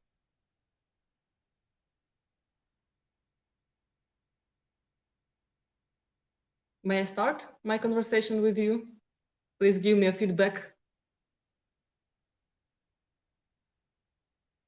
It seems that everything is all right. So I'm very grateful to Ruben and Eino for the invitation. I'm glad to continue the living tradition of annual participation in the Etnofutur conference cycle for the 6th year. It takes place in Tallinn, in Estonia, and gathers the best minds, not only from the region, but all over the world. So again, it's a pleasure and an honor to be with you here on this quite difficult for Ukraine day, and not only day, but I would say a period. The title of my speech is From the National to the Regional Awakening, Russian Threat as a Trigger of Intermarium. Intermarium, I would say, is a content topic of my speeches at Etnofutur conference cycle for understandable reasons. I believe that this is not only the current historical reality, which is taking shape in front of our eyes, but also the future and an answer to many challenges of today, an answer which we can firmly offer not only to our neighbors, but to the rest of the world. At the moment, I know that entire world attention is concentrated on what is going on in Ukraine, and many believe in this struggle as a chance for the rebirth of not only Ukraine, but I would say the entire Eastern and Central Europe, the region which we basically call Intermarium. Today I represent NGO Intermarium Support Group, but I also have positive news to you. I also started a cooperation with one of the biggest parliamentary groups in the Verkhovna Rada of Ukraine, in the Ukrainian parliament. It is called Intermarium Caucus. It was founded by MP Sviatoslav Jurash, I would say a representative of the conservative wing of the ruling Servant of the People, Sluga Narodu in Ukrainian party. And it means that Intermarium agenda receives state support in Ukraine. Many people's deputies from all the factions, from different parties, get more and more interested in this project of regional integration. And it opens many opportunities for interparliamentary projects, for organizing the events with the participation of MPs from ECRE and from other parties that would be interested in such cooperation. And overall, it provides opportunities for bringing our projects to the next level as the parliamentary extension of our initiatives. And not so long ago, Sviatoslav Jurash also received a letter of support from the Baltic Assembly. He is also the chairman of the Ukrainian delegation to Guam. It's another regional organization uniting Georgia, Ukraine, Moldova, and Azerbaijan. And also the same letter of support was sent to the Nordic Council. I mentioned before this structure as a role model for regional integration, especially for Ukraine, which has a non-aligned, non-bloc status. Actually, now we have the status of the partner of NATO with enhanced opportunities. But anyway, we understand that we stand alone facing Russian aggression at the moment. So Nordic Council offers quite a flexible model for regional integration for Ukraine, because this interparliamentary organization unites countries that are subjects of different political and military blocs. For instance, Norway, member of NATO, not member of the European Union. Sweden, member of European Union, not member of NATO, and so on and so forth. So it means that Ukraine could also become a member of a formal regional alliance, regardless of its non-bloc status. And at the moment, I can enlist many such structures and organizations, which shows that regional integration is really on the agenda today. Let's count them. For instance, a 3 Seas initiative uniting 12 EU member states. Ukraine would join it a long time ago, but we're not a member state of the European Union. Visegrad 4, Bucharest 9, Eastern Partnership, Guam, Nordic Council, Lublin Triangle, uniting Poland, Ukraine, and Lithuania. Maybe I forgot something, but anyway, I think it's enough to understand that regional integration can become a real reality in the quite near future. And also I can mention some security units. First of all, Litpol Ukrbrik, Lithuanian, Ukrainian, Polish Brigade, Battalion Tisa, which also includes Romania, Division North, Estonia, Denmark, Latvia. By the way, when we recently discussed the crisis on the Belarusian border, we also considered an opportunity of inviting Litpol Ukrbrik to sort out this crisis. At the moment, such multinational brigades have no legal right, no opportunity to participate in military conflicts, for instance, to help Ukrainians in Donbass. But we discuss again the possibility of changing their legal status, because they undergo training, they know how to coordinate their efforts. So it's quite natural that the Ukrainians raise the issue of how they can use the potential of such multinational regional brigades. And also our defense minister once made a statement in which he said that Litpol Ukrbrik soldiers could participate in hotspots around the world, including in Syria, and then they could gain experience in Ukraine. But honestly speaking, Ukraine has now the biggest in Europe army, which has real military experience. So I would say that it is Ukrainian soldiers who can teach the rest of the world how to handle such complicated issues as Russian hybrid warfare. I mean, hybrid because, of course, it's real military aggression, but at the same time, it's an attack on all the levels, or economical, energy, and of course, first of all, information level. I mean, different kinds of propaganda aimed at proving that Ukraine is a failed state, and so on and so forth. You know it very well in the Baltic states.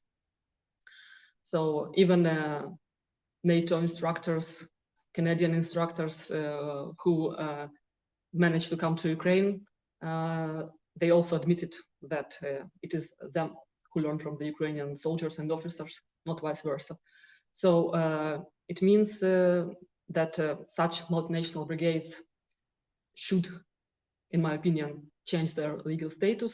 And I believe that they can help Ukraine in its ongoing warfare with the Russian Federation, and also help our neighbors reinforce their defense capabilities, because it is obvious that Russian security threat is not aimed only at Ukraine, but at the entire region. So my short first update was about the possibilities of the Intermarium Caucus in the Ukrainian parliament. And I believe that such parliamentary groups can be also created in other parliaments, in Estonian, for instance, just like the international platform, Crimean platform, started creating parliamentary groups in other parliaments in the region, in Estonia, in Latvia. And it can become a new coordination platform for our efforts. In this case, parliamentary and interparliamentary. Many ask what's going on in Ukraine right now. Well, the war was going on. It has been going on for 80 years. So the fact that the West started noticing that there is war in Ukraine only now is quite amusing. But anyway, it has real grounds because we expected, but still we didn't believe till the last moment that President of the Russian Federation, Putin, will recognize independence of the so-called LNR and DNR, separatist republics in Donbass, occupied territories of the Luhansk and Donetsk regions, so-called Donetsk and Luhansk People's Republics. So something changed definitely in the moods of the Ukrainians. Many schools teach the pupils how to live and the bomb shelter if the capital of Ukraine will be under attack. So before, such a wide concern of the Ukrainian citizens was not the case. But now everything changed. Reservists get ready for war. So today the Ukrainian parliament offered to introduce martial law in the Luhansk and Donetsk regions of Ukraine. Parts of these regions are occupied by so-called LNR and DNR, but if something starts in those occupied territories, the rest of these regions should be prepared. Because you know that Putin not only recognized these quasi-formations as sovereign, independent states, and initiated the creation of establishment of diplomatic relations with them, he also allowed the Russian Federation to use its troops beyond the borders of Russia, which means in these LNR and DNR republics. And also he signed an agreement with them about the mutual protection, defense, and help. Well, we understand that Russia is going to help them in military respect, and Russian troops that were concentrated on the border of Ukraine, part of these troops have already entered those LNR and DNR. And you also probably know that Russia and Ukraine accuse each other constantly about the violation of the Minsk peace agreements. Well, now these Minsk agreements are officially closed. They are no longer valid because they supposed the no-fire regime between Ukraine and those separatist republics, and Russia was beyond the brackets as a party, as a side that officially does not take part in the conflict, although everyone knows who was the state sponsoring terrorism in those republics.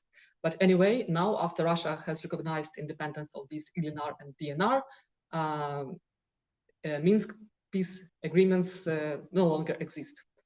So, but before this recognition took place, Russia and Ukraine constantly accused each other of violation of these Minsk agreements, and we record, I mean, Ukraine, many provocations on the side of the DNR and LNR, and you know that the West expects that one of these provocations will be so global that the full-scale war will start between Ukraine and Russia, which may eventually lead to the Third World War. So I cannot say that it's not possible, because shelling takes place all the time. And also when we if we listen to Putin's latest speech, in which he recognized independence of LNR and DNR, it is not clear what are the borders of these republics. Official state institutions of the Russian Federation started clarifying these issues, but still, and they said that, well, it means the borders of those LNR and DNR as it has been accepted as of today. But some MPs, Russian MPs, they say that the entire territories of Luhansk and Donetsk regions should be included in those pseudo-state formations, which again means further violation of Ukrainian territorial integrity. And since the rest of the world, apart from the series of Russian satellite RAG states, does not recognize those LNR and DNR, the fact that Russia sent its troops to the occupied territories of Donbass is already perceived by the world as a Russian invasion of Ukraine, not by means of some satellite separatist republics, but straight, direct, official Russian invasion of Ukraine. And of course, it's very eloquent that the countries of the region, of the intermediate region, were unequivocal in their support for Ukraine. They did not, of course, recognize LNR and DNR.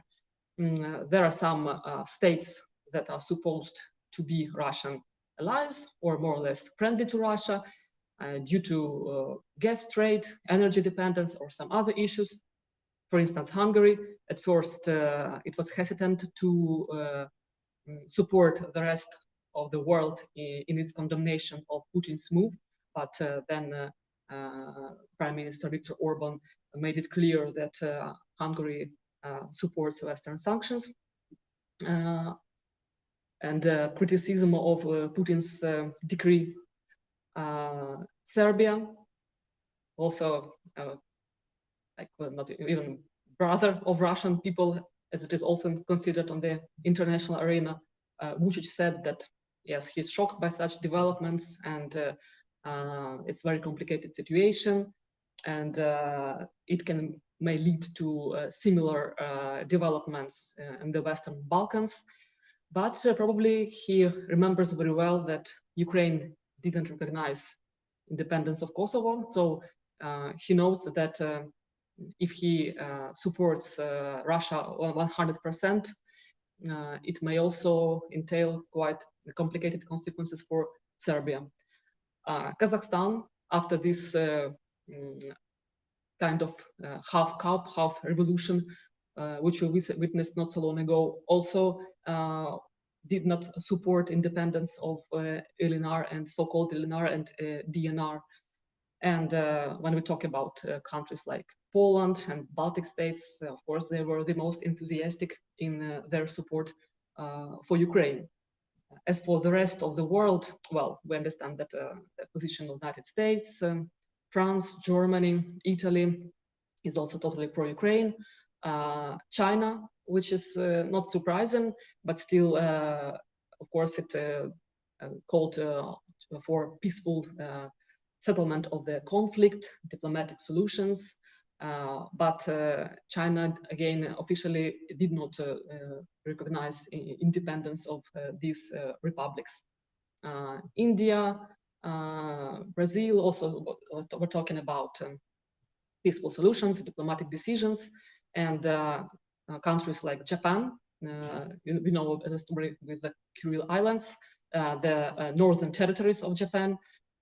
It is just like Ukraine. This is the country that has official territorial claims to Russia, because these territories, they belong to Japan. So Japan was also quite enthusiastic in its support for Ukraine, and also called for the introduction of imposition of further sanctions on Russia. So the situation is quite clear. We know that when Georgia adopted the course to enter NATO in 28th, and Russia started similar hybrid warfare in the territory of Georgia, which resulted in the formation of similar quasi-state separatist formations of Ossetia and Abkhazia. We already knew that such a scenario may repeat in other countries of the region. One of the Polish presidents also warned us about him, and we know that he's dead now. And this investigation of his fate was also one of the main national ideas in Poland for years. And now his prophecy, again, turns out to be real. What was perceived as just a conflict a few years ago now is fairly considered to be a war that may lead to a full-scale war, to even to a third world war. And we know that such a scenario can also eventually happen in the Baltic states. First of all, in Latvia, which has quite a big Russian-speaking minority in Riga, first of all, and in Estonia, of course, we cannot exclude it. So hybrid scenarios in other countries of the region, even in Poland, are possible, and Russian Federation's propaganda machine has been actively working not only in Ukraine for all these years, but also in the Baltic states, and even in Poland, the state which can hardly be considered a failed state, but still such narratives were quite spread in the pro-Kremlin Polish media as well, especially those media that started to ignite historical wars between Ukraine and Poland, and again to weaken the solidarity and unity of the intermarine countries. Actually, we may enlist several factors that were a kind of warning signals for the preparation of full-scale aggression in the intermarine region. First of all, of course, this is Belarus, and as of today, failed Belarusian Maidan, as we may call it. It was suppressed, as you know. I have many friends who are in prison now in Belarus, and we try to improve their fate. Not so long ago, on behalf of Intermarine Support Group, me and my colleagues held the event of Ukrainian prisoners in the occupied territories of Donbass, and of course, many of them are still in Crimea and in the Russian Federation. Many of these people are not actually political soldiers or even activists. Many of them were just businessmen who were sent to prison by the separatist leaders. Many of them who returned to Ukraine, who were exchanged for some Russian prisoners. They leave quite bright evidence about Russian military who were interrogating them in those prisons. But now, after Russian troops have entered Donbass, nobody has any doubts about Russian involvement in all those events. But before it was an important evidence and witness.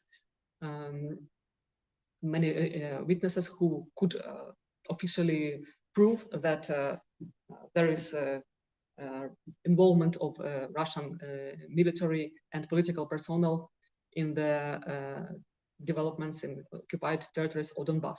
So I keep monitoring the situation, the condition of those prisoners, and I believe that the fates of Ukrainian and Belarusian prisoners should be considered together, side by side.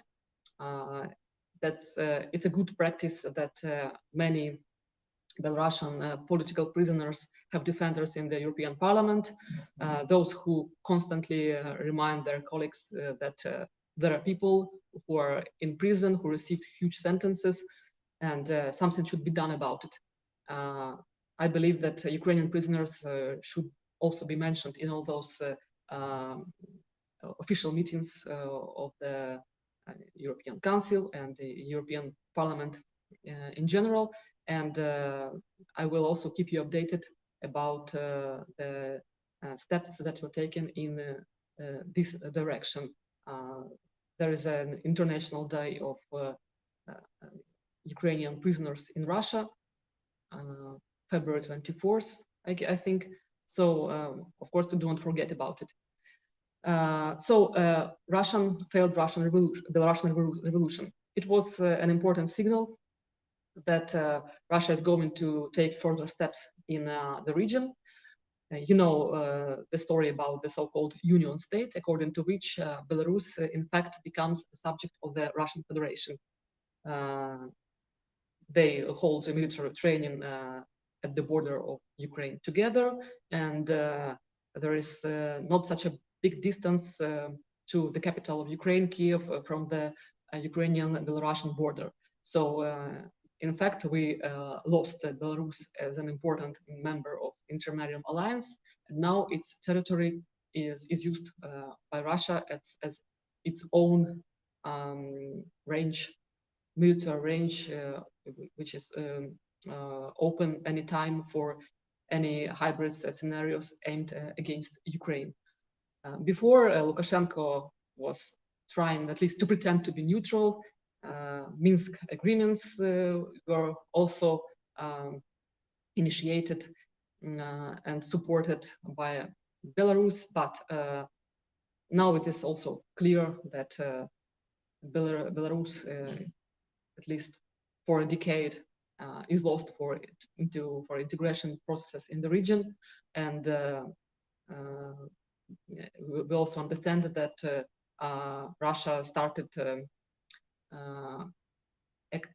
choosing fast scenarios that can again hasten consolidation of the, I would say, before we could talk about neo-Soviet revanchism of the Russian Federation, but now after Putin's official appeals, it is more logical to talk about Russian neo-imperialist state, because if you read the article, official article by Putin, which was uploaded on the website of the Russian Federation of the Kremlin in summer of 2021, he said that he considers Ukraine, Belarus, and Russia as a single historical space. Belarusian, Ukrainian, Russian peoples are one people. So it's not, this rhetoric is not new at all, but it was formalized. It was spread across the globe in a written form. And in this article, he also developed his vision of historical memory, starting with the Kiev and Rus times, of course, and ending with the current involvement of the West in the revolutionary processes in Ukraine and Belarus. So in this article, he already started criticizing Bolsheviks, and he, at the moment in the latest appeal in which he recognized independence of the LNR and DNR, he also said that, well, you wanted desovietization, you wanted decommunization, meaning Ukraine, of course. So I will show you what real decommunization means. And in this latest appeal, he criticized Bolsheviks. He said that Ukraine was created artificially, modern Ukraine. I mean, that Bolsheviks, first of all, Lenin, granted independence to the former parts of the Russian Empire in order to maintain power. That parts of Romania, Hungary were also artificially incorporated in the territory of Ukraine, Crimea, of course, meaning Khrushchev's gift to Ukraine. And he basically claimed that it was the merit of Bolsheviks that Ukrainian patriots received such broad opportunities for claiming autonomy and then independence of the Ukrainian state from the former Russian Empire.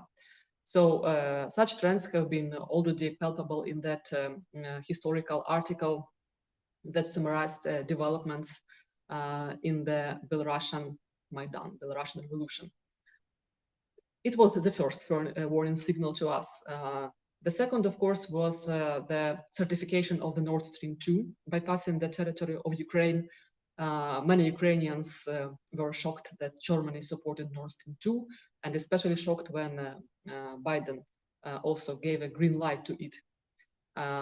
Again, for us, it's not news that Western countries, they are rivals with Russia in terms of spheres of geopolitical interest, but of course they often do not care that much about the fate of our countries, the fate of Ukraine. So those who have been developing intermarium integration for years were not surprised at all at this position of the German government and new American presidential administration. And we were going to hold the conference on energy security in Eastern Europe, energy alternatives for Ukraine. Of course, it is still relevant, but now, after Putin recognized the independence of LNR and DNR, you know that the certification of the Nord Stream 2 was blocked by Germany. So at least now, activities against this pipeline are no longer on the agenda. But still, it was an important signal that, again, we can count only on ourselves when facing Russian aggression. And third signal is, I would say, the failed Afghanistan campaign, which showed the world that America is no longer the world's policeman. Yeah, that again, if we want to change something in our region, if we want to defend ourselves, this is a task for us.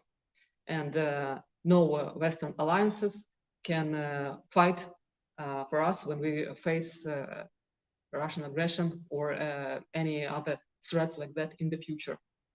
Of course, Russia constantly mentions the NATO's expansion into the east as a pretext for its own like defensive measures.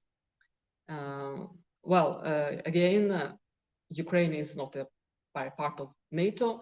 There are only discussions about such possibilities in the future. And Putin now demands that Ukraine officially refuses from the prospect of entering NATO, that Ukraine recognizes independence of Crimea, and that Ukraine starts its demilitarization. So you can imagine we face the hybrid warfare of Russia. Now we face its direct military invasion. Many Ukrainian prisoners are still held captive in those occupied territories of Donetsk and Luhansk regions. We lost Crimea, and at the same time, while we trying to find the funds in order to reinforce further Ukrainian army, we hear from Putin that Ukraine should get demilitarized.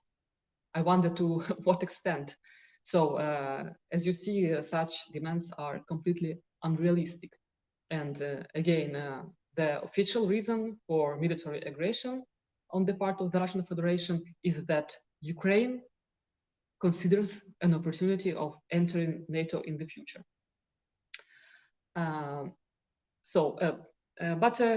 Again, there are no doubts about the goals of the Kremlin when we read attentively those historical articles and listen to the latest video appeal by Putin.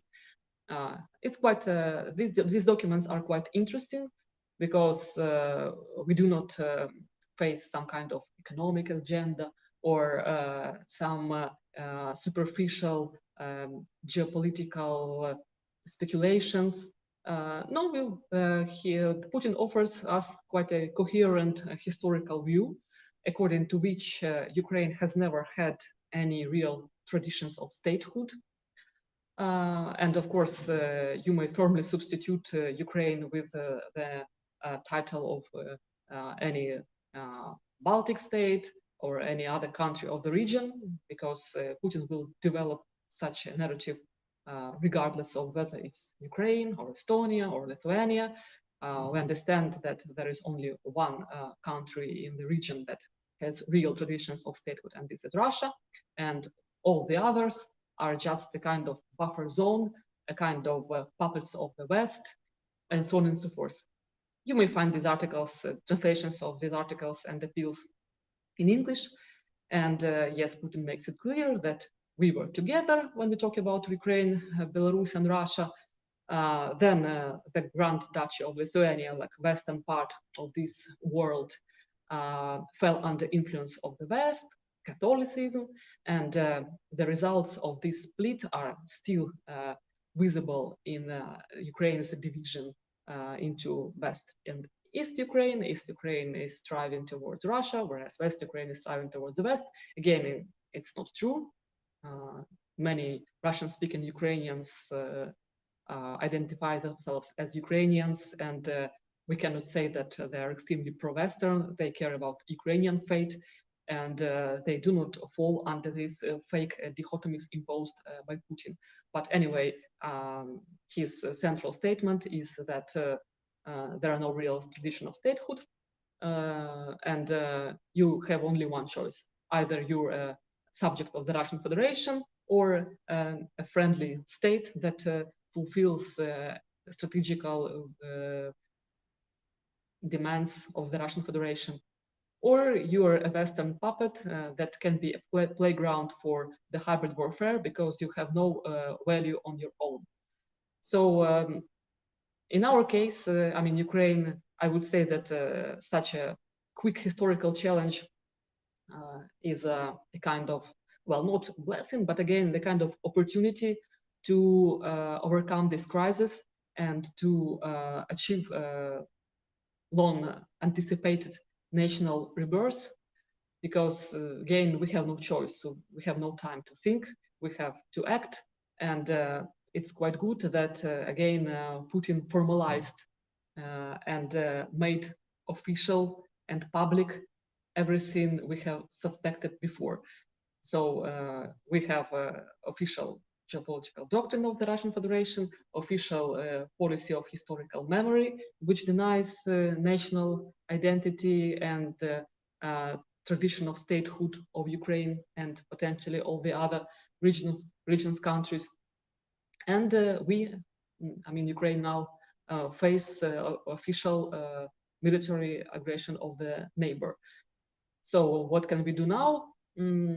Well, the easiest scenario is that Ukraine, the big European state, the biggest in this part, if we do not count European part of Russia, it can transform into something like Israel. I mean, the country that is constantly ready for war, the country that spends huge parts of the budget on the development of the army, that constantly trains reservists. And these kind of developments are quite realistic. But first of all, and that is why I'm talking to you today, I believe that we should consolidate our efforts. And in my opinion, further integration of the intermediate countries is something which is dictated by history itself.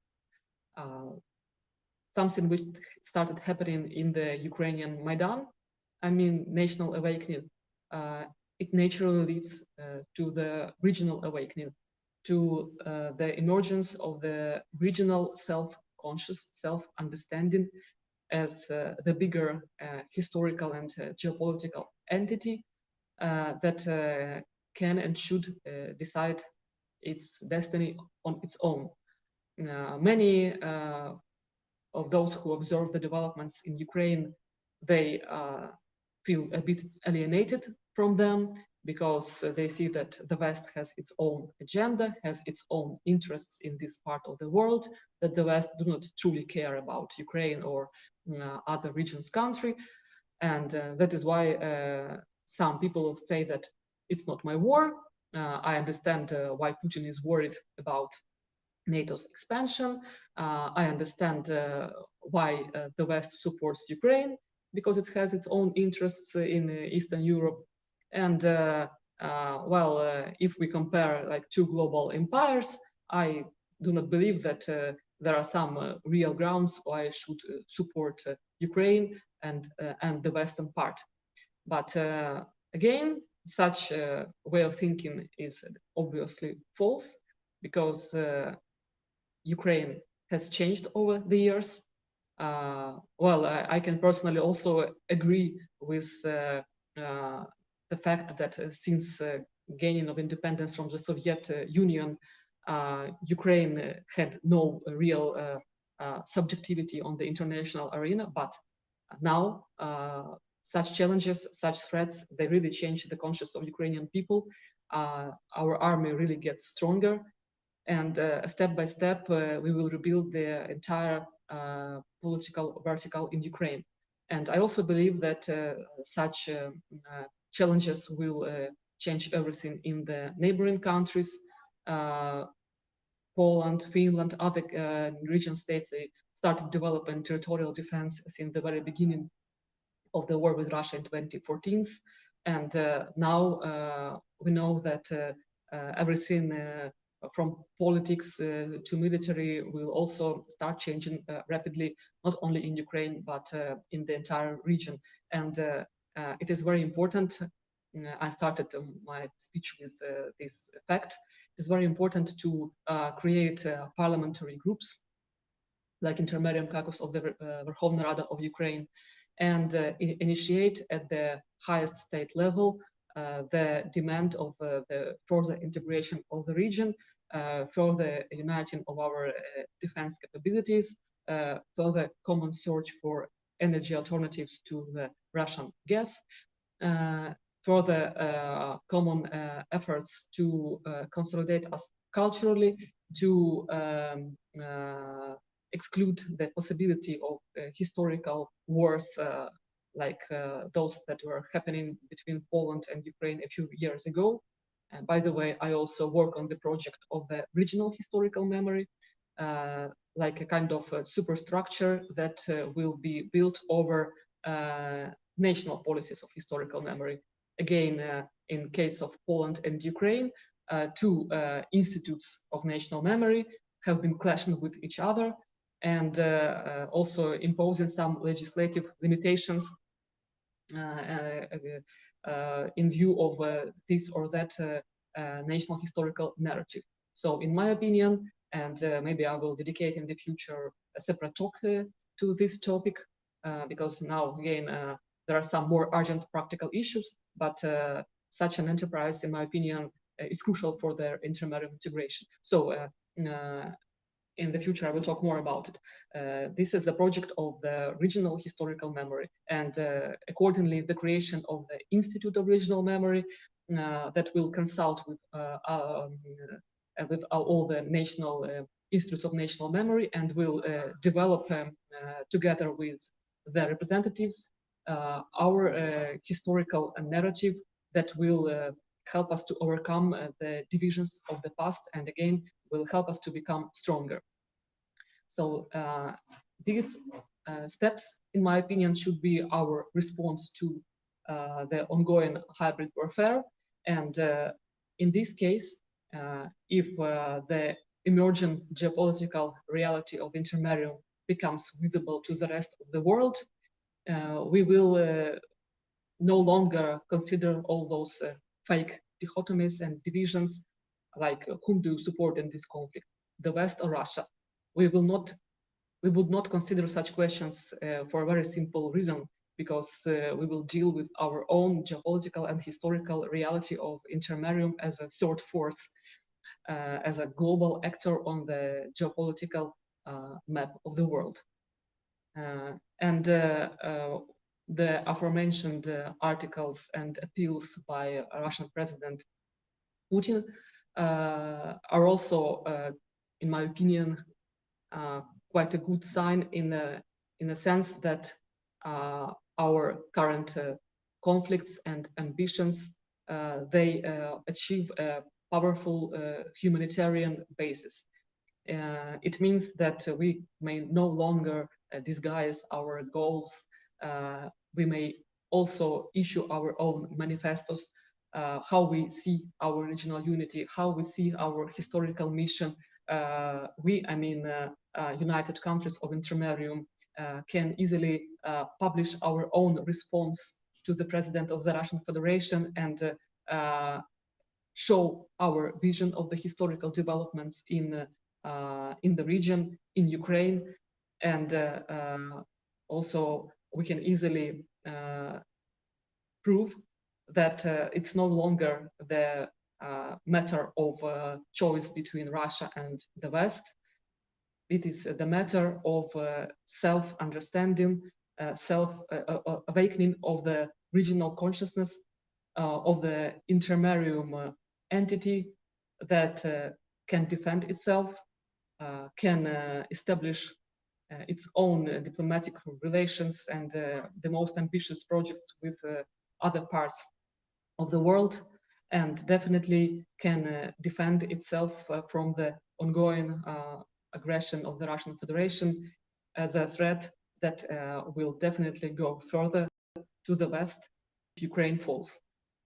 But I may assure you that the morale is quite high in Ukraine. I would say that the first politicians who left Ukraine were the members of pro-Russian parties. As always, ideally they should have welcomed further Russian invasion and should have stayed in Kiev, again welcoming their bigger brother. But no, they were the first to emigrate, to leave Ukraine, and to say that this is not our war. Whereas the others, they are quite calm. I cannot say that there is panic among the regular Ukrainian citizens, and members of different parties, they also quite united in their determination to repel a Russian attack. So in this respect, the virus of nationalism, as Putin calls it, it really spread all over the factions of the Ukrainian parliament, with some minor exceptions, and everyone is ready to produce together the response to the ongoing Russian warfare. Again, Putin shows that after Maidan revolution, some narrow anti-Russian nationalists, and it destroys everything Russian in Ukraine, destroys Russian language in schools, bans everything related to Russia culturally. Well, there is only, I would say that we can trace some kind of such developments in the previous years in times of the presidential term of Petro Poroshenko, who proclaimed that the slogan of his presidential campaign is army, language, and faith. And indeed, he initiated legislative measures that will limit languages of other national minorities and cultural autonomy of other national minorities in Ukraine. Current president of Ukraine, Volodymyr Zelensky, he continued such developments, but still offered, at least proclaimed bigger, wider opportunities for the national minorities in Ukraine. But anyway, the way Putin represents the cultural situation in Ukraine is far-fetched, definitely. And today, again, many different parties, organizations unite their efforts in order to elaborate a solid response to Putin's portrayal of Ukrainian political course.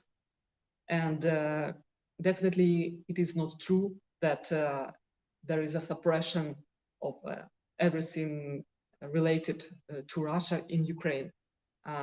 Many politicians are bilingual, even Russian speaking, and still they are patriots of Ukraine, and they spread the real spread the information about the real cultural situation in Ukraine all over the globe. So in this respect, we can agree with Putin's statement that there is a virus of nationalism in Ukraine spreading all over the country, only ironically to a limited extent. And in a positive respect, it means that we became more mature, that Ukrainian national identity is being forged precisely thanks to such black and white challenges posed by Russia and consciously or unconsciously by the West. So I'm again quite optimistic. Definitely Ukraine will face big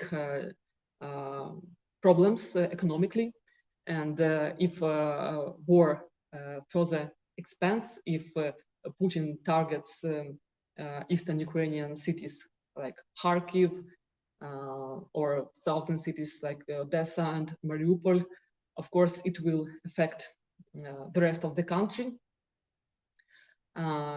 especially Mariupol or Odessa. If he at least partially invades these cities and manages to cut off south of Ukraine, I mean access to the Black Sea, the Sea of Azov, if he connects Russia's Rostov Oblast with the gray zone, Russia-controlled zone in Moldova, Transnistria, of course, it will be a huge danger for Ukraine in terms of military strategy. But now Ukrainian army is prepared. It's not 2014's year. It will be extremely hard for the Russian army to move through Ukrainian cities. The army, the soldiers are prepared, not only volunteers who basically had no weapons will meet Russian army, but professional, trained, experienced soldiers. And in this respect, I'm not, I would not say not optimistic, but I believe that we should not expect blitzkrieg, as some Western media write about Russian possibilities of Russian army in case of a full-scale war between Ukraine and Russia. So to sum up, I again believe that there is a window of opportunities in Ukraine and in the region. Such developments were expected, and we, those who were talking about the Intermarium Alliance for years, are not surprised at all. We are prepared, and we also try to consolidate our region in the information field. And if I started with the positive news about the creation of the parliamentary extension of Intermarium in the Ukrainian Verkhovna Rada, I would like to end my speech with positive news about the creation of the regional media Intermarium. Its horizon, I would say, is something like the Ukrainian alternative to Russia Today. So now it begins as an initiative of the volunteers who want to keep the world updated about the developments in Ukraine. But in the future, it will grow into something bigger, into the system, into the media empire that will unite TV programs, journalism, blog communities, everything that we see when we consider such global news agencies as Russia Today or other Russia propagandistic tools like Sputnik and Pogrom, you know them. So if you see while scrolling in the social networks something like Intermarium Today, join these pages, join the crew of the administrators, contact me. and let's work together on the development of our own regional media, our common information space. The idea is very simple. Ukrainian page posts the updates about the situation in Ukraine in English, and the volunteers from the regional branches, they translate these updates to their national languages, share their own news, and in this way we spread the awareness about what is going on in Ukraine and what can realistically happen in the neighboring countries. And we also fight against the disinformation and fakes that are dangerous in the sense that they can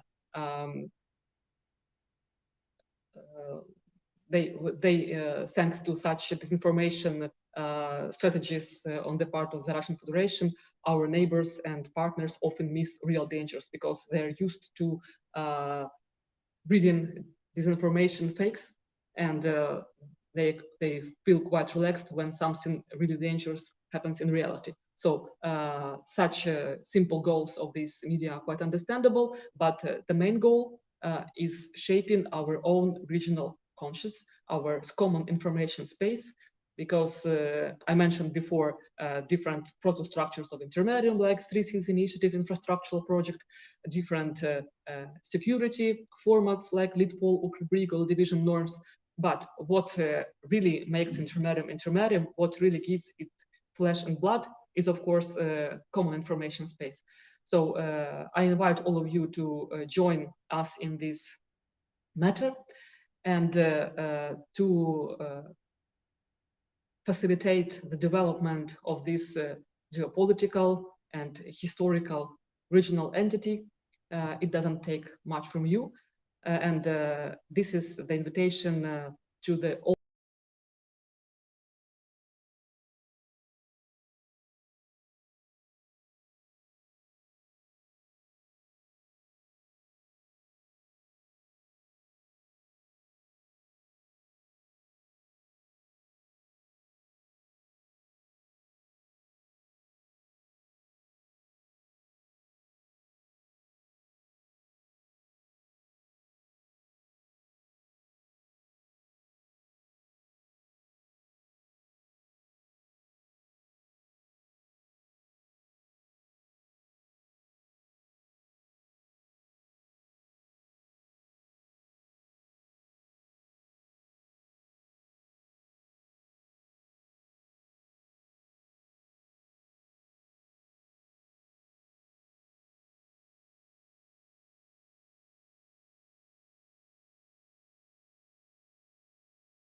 you can hear me now?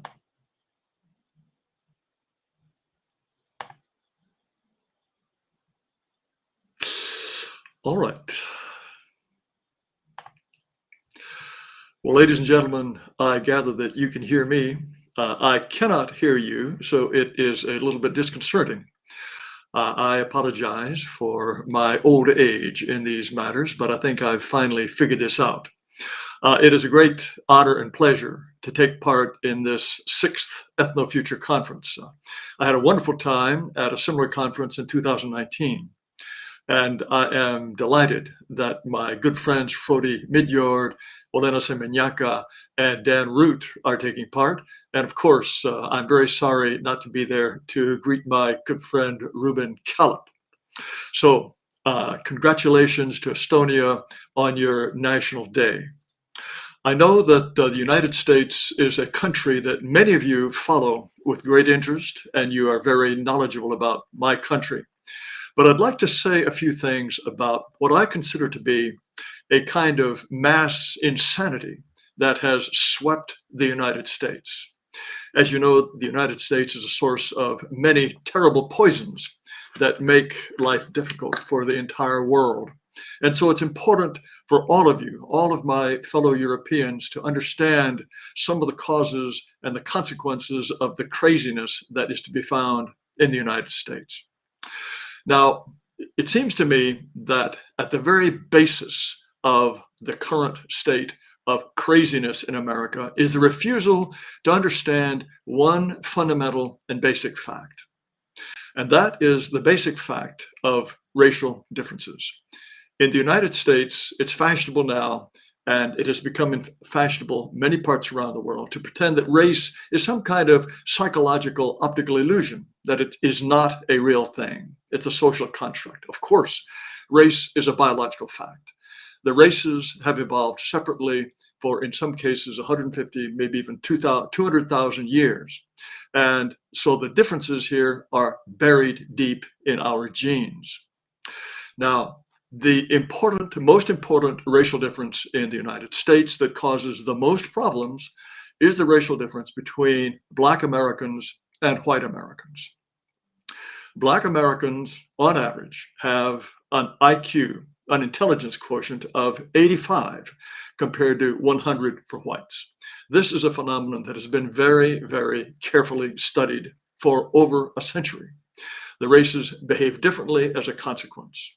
And if you look at simply the intelligent aspect of the racial differences between blacks and whites, it means that at an IQ of 110 or greater, when you can begin to make a contribution to a society, there are 7 times on a per capita basis. Whites are 7 times more likely than blacks to have an IQ of 110 or higher. And when it comes to IQs of 125, when you can make a genuinely significant contribution, white people are 30 times more likely to have an IQ in that range compared to blacks. Now, I would also point out that, of course, blacks and whites are not the only group in the United States. We also have East Asians who have slightly higher IQs than whites, and we also have a large number of Hispanics who are intermediary between blacks and Hispanics. Intermediary between blacks and whites. Now, the differences in the races, and again, these are very, very well-established facts, include not just differences in intelligence, but differences in temperament. And one of the most important and best studied is differences in impulsiveness. That is to say, the ability to defer gratification now and to plan ahead. And a very easy way to test this in children is simply to give a small child, a piece of candy and say, I'm going to leave you alone with this piece of candy for 10 minutes. Now, if I come back and you have not eaten this piece of candy, then I will give you 2 more pieces of candy. But if you eat the candy while I'm gone, then that's it. No more candy for you. And there are clear racial differences in how willing a child is to not eat the piece of candy before him in the hope of getting 2 pieces of candy more in the future. and whites are clearly more willing to defer gratification than blacks. Asians are slightly more willing to defer gratification than whites, and Hispanics, once again, intermediary between whites and blacks. This ability to plan for the future is a very important factor in success or failure in any society, and the lower likelihood of blacks doing so contributes greatly to the differences in the outcomes that we see in their behavior in the United States today. One of the most obvious differences in outcome in the United States has to do with crime. Crime, especially violent crime, is associated with a lower IQ and a lower ability to defer gratification. A kind of smash and grab now mentality, impulsiveness, is highly associated with violent crime, such that in the United States today, the murders in America are committed by blacks at a rate of 10 times the white rate. As a consequence, blacks, who are 13% of the population, commit 60% of the murders in my country. This is really an extraordinary difference, and it is consistent from year to year. When it comes to the violent crime of robbery, blacks are 15 times more likely to commit this than whites. Also, it is not just in crime, it is in all aspects of society that we see these important differences between the races. For example, poverty. Blacks and also Hispanics are far more likely to be poor than whites. Also, in the case of illegitimacy, a couple having children without being married. The black illegitimacy rate in the United States is now nearly 80%. This is extraordinary. And there are parts of American society, black areas in large cities, where marriage has disappeared. No one is married, and no one even knows anyone who is married.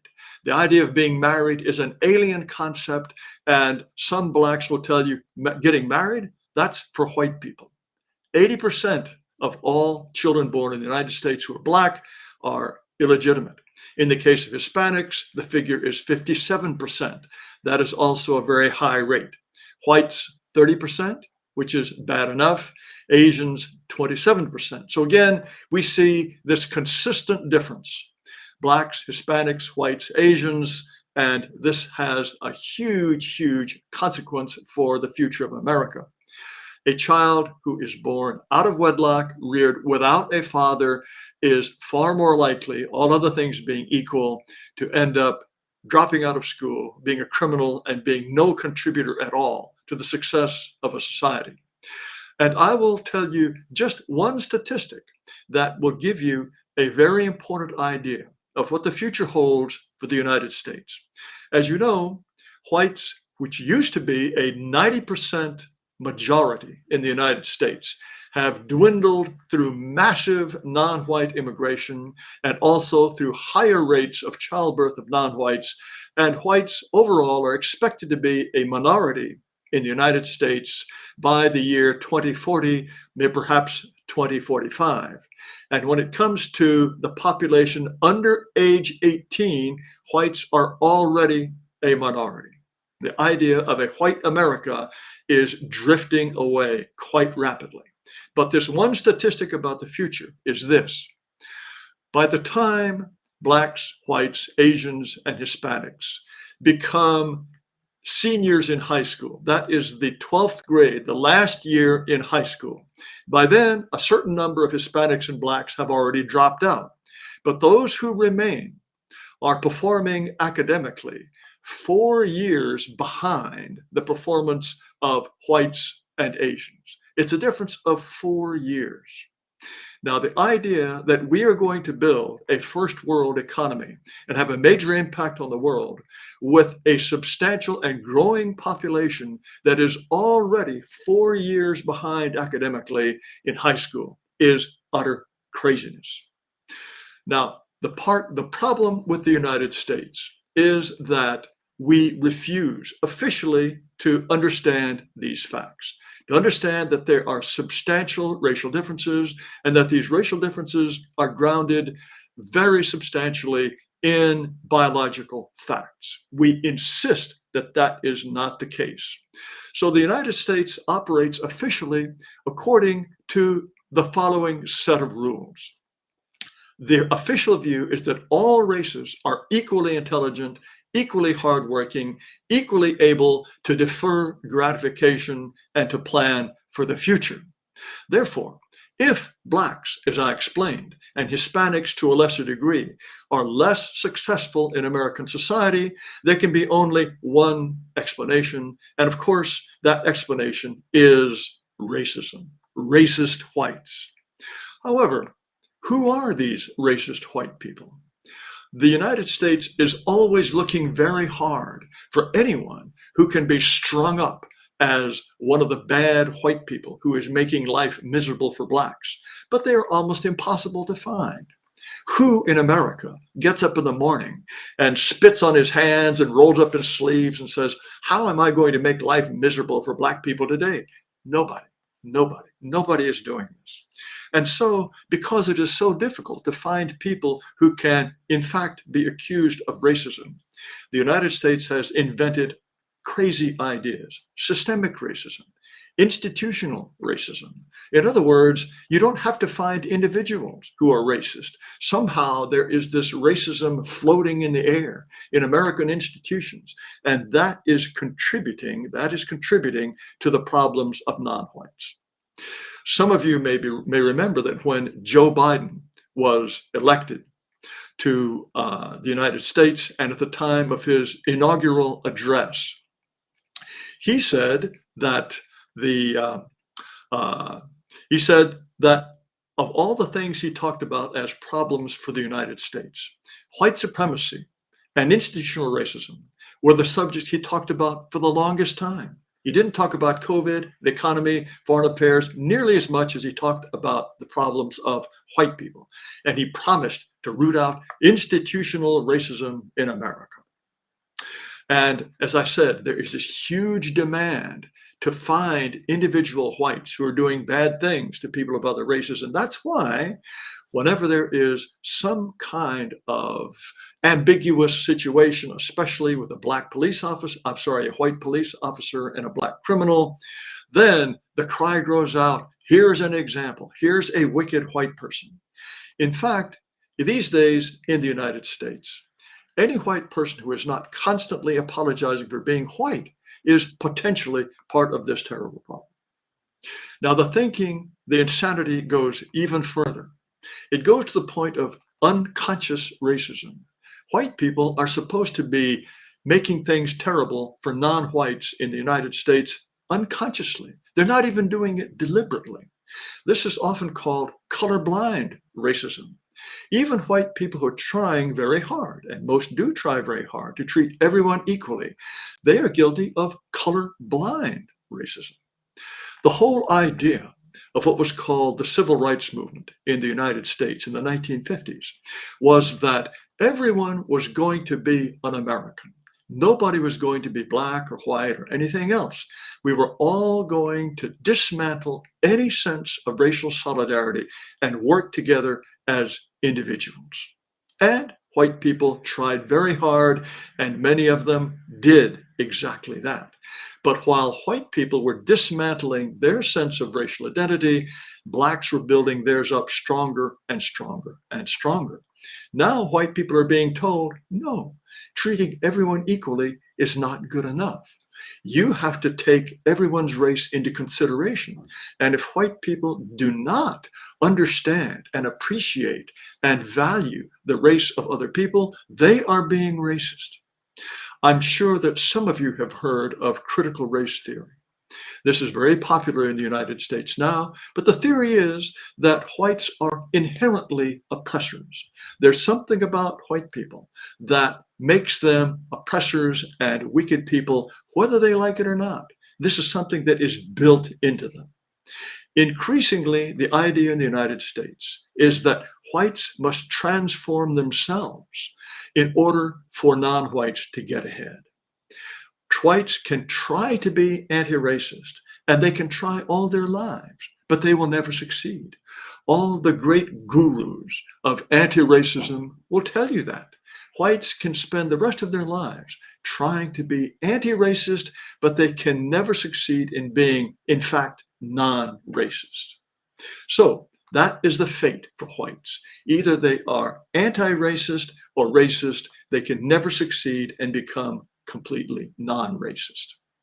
Now, one thing that I found that I think is an excellent example of the kind of cuckoo thinking that goes into this was a slogan that was common during the George Floyd riots. And the slogan was, "White silence is violence." The idea that white people, simply by saying nothing, are committing violence against non-whites. Where could this crazy idea come from? It's almost as if white people have superpowers. Even in their sleep, when they're not saying things to help Black people, they are committing violence. In fact, the more you think about this, the idea that by unconscious thoughts, white people are oppressing Blacks and Hispanics, this almost treats Blacks in the most insulting way. It's a strange sort of white supremacy almost. By simply thinking impure thoughts or by failing to think the right thoughts, white people are oppressing Blacks. It's as if Blacks were just marionettes at the mercy merely of the unconscious thoughts of white people. However, official thinking in the United States today now requires that every failure of particularly Blacks and also Hispanics in the United States must be explained by racism. If Blacks are disciplined in school more often, it's not because they act differently, it's because the rules are applied in a racist way. High crime rates, for example. There is some grudging acceptance that maybe Blacks do commit more crime, but that's because we have created an unfair environment. If Blacks don't wear seatbelts as often as whites, if they're killed in traffic accidents more often, all of this is not something that can be blamed on Blacks. It can be blamed on white society. The fact that they are fatter than whites, don't exercise, have higher rates of diabetes, all of these things are society's fault. Institutional racism is doing this. You don't have to have individual white people going up to Black people and holding a gun to their heads and saying, "Get fat." Of course, no one is doing this. They get fat because of institutional racism. It's all our fault. And so today, if there are standards of some kind that Blacks and Hispanics are less likely to meet, those standards are inherently racist. For years, we have had this problem in transit fares. People who fail to buy a ticket before they get on the subway or the bus and then are arrested for this, overwhelmingly Black and Hispanic.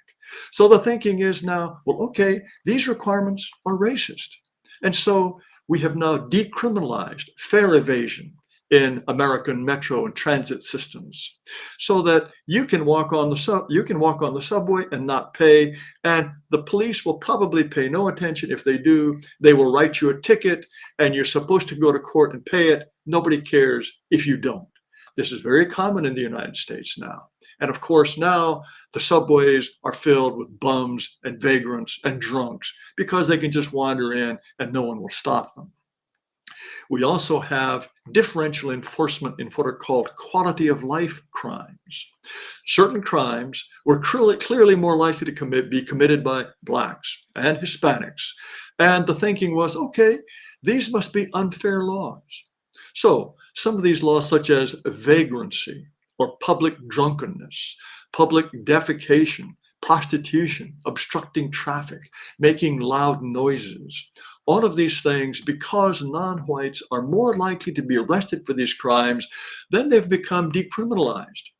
And one of the most important, and you are probably aware of this, perhaps you've seen videos of this, is the decriminalization of shoplifting in amounts below a certain dollar amount. In California, for example, if you shoplift an amount that is less than $900, That's been decriminalized. You get a ticket if you get anything at all. And you've probably seen videos of Black criminals going into stores, just cleaning out the shelves and walking out with huge bags full of stolen goods, and no one stops them. These changes in law enforcement, this idea of decriminalizing these quality of life, so-called quality of life crimes, are making some of our cities increasingly unlivable. The most liberal cities where this kind of thinking is prevalent, New York City, San Francisco, Seattle, Portland, Los Angeles. Increasingly, these cities are filled with people who lay about on the streets, bums, addicts, and they live in tents or they sleep on the sidewalk. No one is going to bother them, arrest them, because those are quality of life crimes, and they've been decriminalized for these racial reasons. Now, you might ask yourself, okay, if the differential impact of certain crimes means that they are racist, what about murder? As I said before, laws against murder are broken by whites at 10 times, broken by blacks at 10 times the white rate. If we apply the same logic, we should decriminalize murder.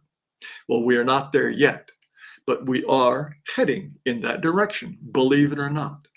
In the state of Michigan, for example, there is a law that adds 2 years to your prison sentence if you commit a crime with a gun, even if you don't use the gun, even if the gun just stays in your pocket. If you are armed with a loaded weapon while you commit the crime, 2 more years added to your prison sentence. Well, 80% of the people who have additional time added to their prison sentences are Black. And so some prosecutors, one in particular in Ingham County, has decided she's not going to apply that crime anymore because it must be racist, because Black people are being tripped up by this law more often than anyone else. So, as I say, we are moving in this direction. I don't think we'll ever get to the point where murder becomes decriminalized, but that is the kind of thinking that we see prevailing in the United States. Also, standardized testing. Some of you, I'm sure, have heard of the SAT test or the ACT test. This is a standard test that high school students take when they want to go to college. Now, we have the same results. Asians get the highest scores, then whites, then Hispanics, then Blacks. Well, the fact that Hispanics and Blacks get lower scores means the test is racist. If Asians get higher scores, that means nothing at all. But the test is racist. So universities all around the country are saying, no, we're not even going to look at these test results anymore. And we are going to select anybody we like, Blacks and Hispanics in particular, because not to do so would be racist. We even have the idea in some places that mathematics instruction is racist. The state of Oregon officially adopted a manual that's meant to fight racism in the classroom. And one of the racist aspects of instruction in mathematics is the importance of getting the right answer. This is racist, you see, because non-whites are less likely to get the right answer. Well, what are some of the consequences of this constant talk of racism and white supremacy in America? Obviously, it makes particularly Blacks hate white people and hate America.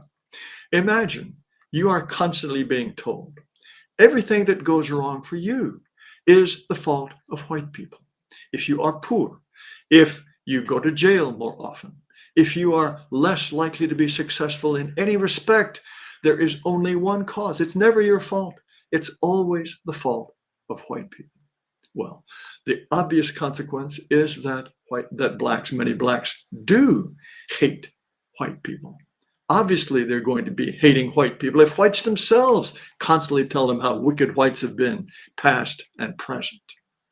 And so we have some revered Black intellectuals in the United States. Maybe some of you have heard of Ta-Nehisi Coates. He is the great Black guru of race relations and solving race problems in America. He's probably received every possible adulation and award. People pet him and adore him and slobber over him. He is the great black man who will solve our problems. This is what he says. He says, I would like to tell you that a day approaches when the people who think themselves to be white renounce their demon religion of white supremacy and begin to think of themselves as human. But I can see no real promise of such a day. Here's Ta-Nehisi Coates, the great guru, telling white people, no, I don't even think you are human. You can find countless examples of this from black intellectuals in the United States. I'll give you a different, somewhat more earthy example. Brittany Cooper is a black tenured professor at Rutgers University. And in an online seminar last year, she was talking about how wicked and awful and hateful white people are. And what was her solution? I will quote her words exactly. She says, we just need to take the motherfuckers out. She's talking about white people. Exterminate white people. That is her solution to the problem. She then added, well, but you know, I'm not recommending violence. That would be bad for our souls. The only reason blacks shouldn't exterminate whites is that it might damage their souls. But that is Brittany Cooper's attitude. Did she suffer any consequences for this? Absolutely none. Imagine a white professor talking about blacks in the same manner, fired, obliterated, career over. Now, simpler blacks, more criminally oriented blacks, they take this kind of thing very seriously. They don't necessarily even listen to Ta-Nehisi Coates or Brittany Cooper, but they take this idea of blacks of whites as being the oppressors, and they act on it. All of these crimes are invariably buried in the news, but there are blacks who attack whites at random, blacks who rape white women, kill them, beat them up, and they will say quite explicitly, I did it because of 400 years of slavery, or I did it because they deserved it, because they were white. Most of the time, when you have black on white crime in the United States, no one even looks for motives of this kind. But whenever the motives are looked into, frequently, this is the sort of thing you have. And when it comes to interracial murder, there's no question blacks on a per capita basis are about 30 times more likely to kill a white person than the other way around. And I'm convinced that racial hostility has a great deal to do with this. Now, this kind of thinking in America, this inability to make blacks responsible for their own actions, this insistence that everything that goes wrong for them with the white is the fault of whites, blew up in a spectacular way in 2020. I'm sure you've all heard of George Floyd. He is the fellow who had a fatal level of fentanyl in his body, but he died under the knee of a white police officer. And this set off months and months of race riots in the United States. These race riots, however, were different from the kind we have had year after year in the United States. It used to be, certainly in the 1960s, when blacks rioted, and up until fairly recently, they burned down their own neighborhoods. Not this time. Not this time. Black mobs went burning and looting and rioting in some of the fanciest retail areas in all of the United States. In Fifth Avenue in New York, in the Magnificent Mile in Chicago, Rodeo Drive in Hollywood. Some of these places were sacked and looted more than once. Something else that happened, and this is not very well known, even in the United States, the number of cities that had to install curfews. In other words, you had to go home after a certain time at night. 200 cities had to install curfews because the rioting and the looting was so bad. 31 states in the United States had to call out the National Guard. These are local soldiers because the disorder was so great. Never has there had to be that kind of reaction. And something else that was brand new this time around. Corporations pledged billions of dollars for black causes, for the Black Lives Matter movement. as if to say they are being rewarded for this kind of crazy activity. The thinking in America today is if blacks are rioting, they must have a good reason for it. It's not because they are acting in a criminal or hostile way. Society is so unjust that they are expressing their righteous anger. And something else had happened. Mobs pulled down hundreds of statues and monuments. Invariably, these were statues and monuments of white people. Now, to me, the most significant target of these mobs was Christopher Columbus. Do you have any idea how many statues of Christopher Columbus came down during the George Floyd riots? 29 statues just of Christopher Columbus. Some of them were taken down by city authorities who were afraid that the target, the blacks and the hopped up whites who were taking them down might hurt themselves if they tried to pull the statue down. In any case, let me assure you, in previous race riots in the United States, no one would have thought that a proper response was to tear down statues of Christopher Columbus. What's the connection between black rioting and Christopher Columbus? The connection, of course, is that Christopher Columbus was the first white man to come to North America. And so this is a way of saying the problem with America is white people. Columbus should never have come, and white people should never have come. We also have had, as a consequence of this mass insanity, the idea that we must defund the police. There are actually serious people in the United States who say that the problem of black crime, when they do admit that there's black crime, is because there's so many police there. If there were no police in the area, they would not be committing crime. Somehow the presence of police officers, especially wicked white police officers, that makes them hold each other up and deal drugs and shoot each other and get into fights. This is utterly, utterly crazy. But there are cities in the United States who have cut the police budgets on this theory that the problem is not criminals, the problem is the police. Now, in 2020, this year of the riots, we had the largest jump in murders in the entire history of the United States. Murder was up 30%. That's extraordinary. Can you imagine a major crime leaping by 30% in just 1 year? That left 21,579 people dead. 56% of them were black. The idea, of course, is that Black lives matter. And yet people are defunding the police in the face of the obvious truth that this only results in increased crime. In the year 2020, we had 611 mass shootings. A mass shooting in the United States is defined as one in which at least 4 people are hit by a bullet. They don't necessarily have to be killed, but 4 people are hit. That 611 mass shootings in 2020 was up 47%, nearly 50% from the year before. At the same time, the murder clearance rate, that is to say, the number of murders that are solved by the police, has declined drastically. In 1965, 90% of murders were solved. Now it's barely above 50%. And for blacks, it is 40% because blacks refuse to cooperate with the police.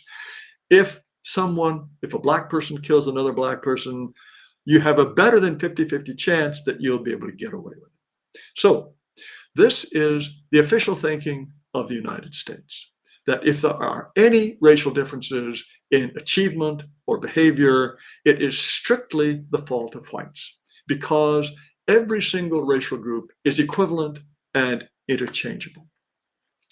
Now, I will not suggest that this is completely unresisted in the United States. This critical race theory, which has been popularized in some public schools of the United States, is being fought. It's being fought at the local level, and even some states have passed laws to prevent this from being taught in their public schools. Also, I would point out that the success of dissident websites, that the dissident websites has been increasing. Also, there is no question that white people are organizing in local ways. And so there is increasing resistance to this. But in closing, I would like to urge all of my fellow Europeans to understand the importance of race. It is vitally important that Europe remain European. We are a people. We are distinct people. We are more closely related to each other European than to any other person on earth. We are a world brotherhood of Europeans.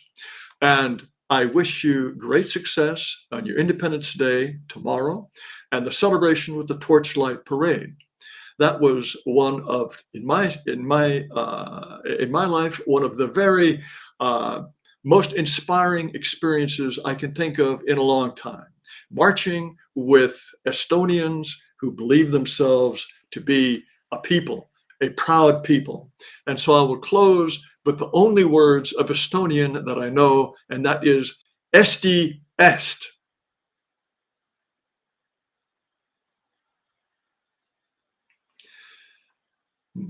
I just got a message that it is time to take questions, but that my signal is coming late, and so there may be a delay. I apologize for these technical difficulties.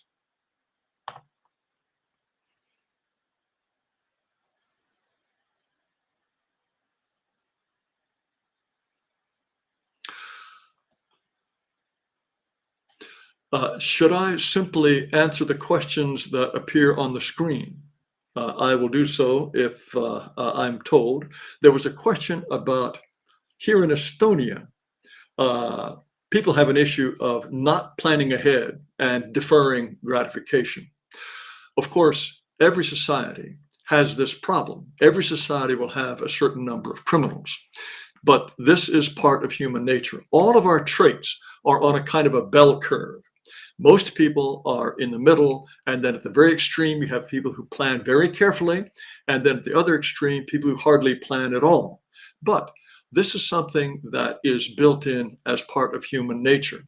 This is something that is unlikely to change except through long-term evolution and the changing of the genetic substrate. But of course, this can be influenced by the rewards and punishments in society.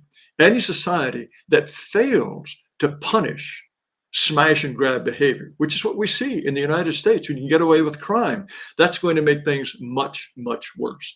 So it is important to have punishments and rewards in place in a society, never back down on enforcing the rules. All of this fair breaking, prostitution, public drunkenness, if you make that possible, then you're going to get more and more and more of it. Let's see.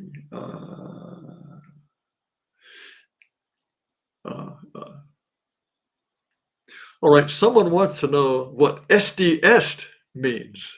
I'm a little bit surprised. This must be someone who is clearly not Estonian. This was something that I must have chanted at least several hundred times while I was marching with my torch in 2019 at Torchlight Parade. I believe it is Estonia first or Estonia forward.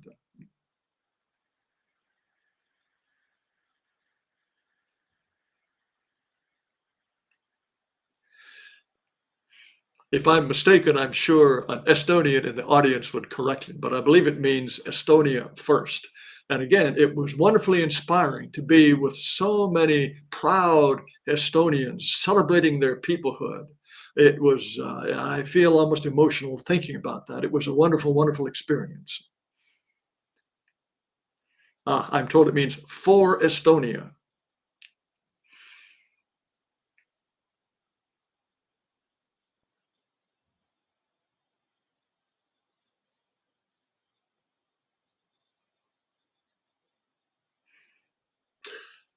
Well, if there are no more questions, I believe that is the case here. I believe it will be my time to sign out.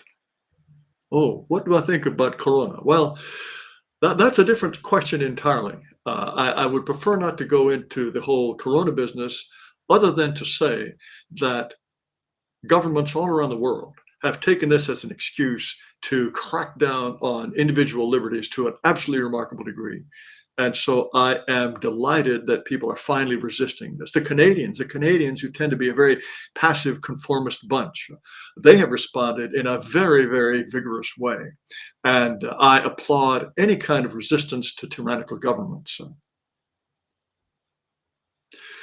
I'm still getting questions. I suppose I should answer, or should I sign off? I will do what I'm told in the private chat.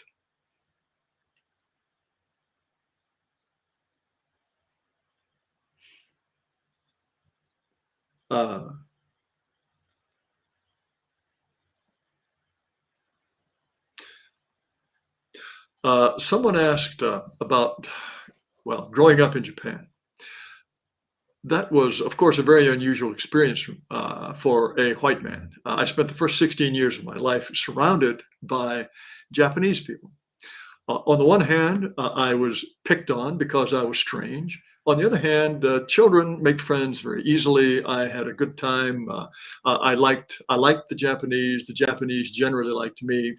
And most people automatically assume that my experience in a homogeneous society of that kind influenced my views about race.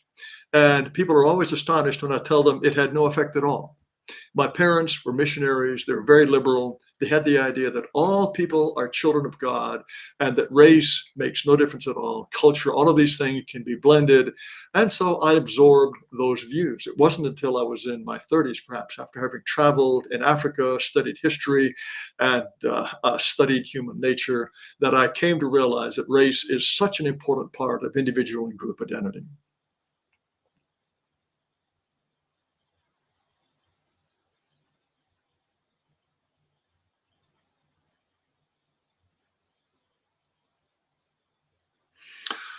Let's see. I see a few more. Let's see. Well, one.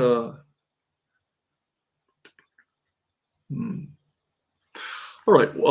There's a question from someone who says that he has heard that Americans are moving to more conservative, healthy-minded countries in Europe. That's certainly true.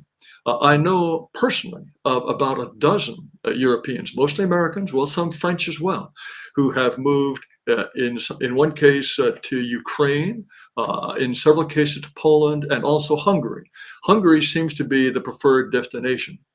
When I was in Estonia and Lithuania, I thought that both of those countries would be delightful places for white Americans to move to. It seems to me that winter might not be the best time of year to be there. But even so, yes, white people, many of them, well, to some number, are giving up on the United States. I wish they would not do that. I think that where there are still 160, 70 million white people living in the United States, I don't think that they're all going to give up. And I believe that if white people act, they can at least preserve some portion of North America where Western civilization will survive. If they do not act, though, if they let the current forces continue, they will be elbowed aside, and they will become a small and despised remnant in what was once a great nation. I think what we are seeing in the United States is a terrible, terrible tragedy, but I do believe that we still have time if enough white people are determined to take their own destiny in their own hands. Let's see. This is an interesting question. Is there a connection between Christianity and anti-racism? It is certainly true that Christianity is a universal religion. And unlike others that are tightly tied to an ethnic group, it is one that welcomes all people, and at the same time, it talks about welcoming the stranger, of turning the other cheek to one's enemies. In that respect, it is a very gentle, accepting religion. And so certainly Christianity is a religion that could be perverted, if need be, to a kind of multiculturalism. Let us not forget, however, that most of Europe has been Christian for 1,000 years. And even at the height of colonialism in Europe, or the height of slavery in the United States, the height of immigration restriction in the United States.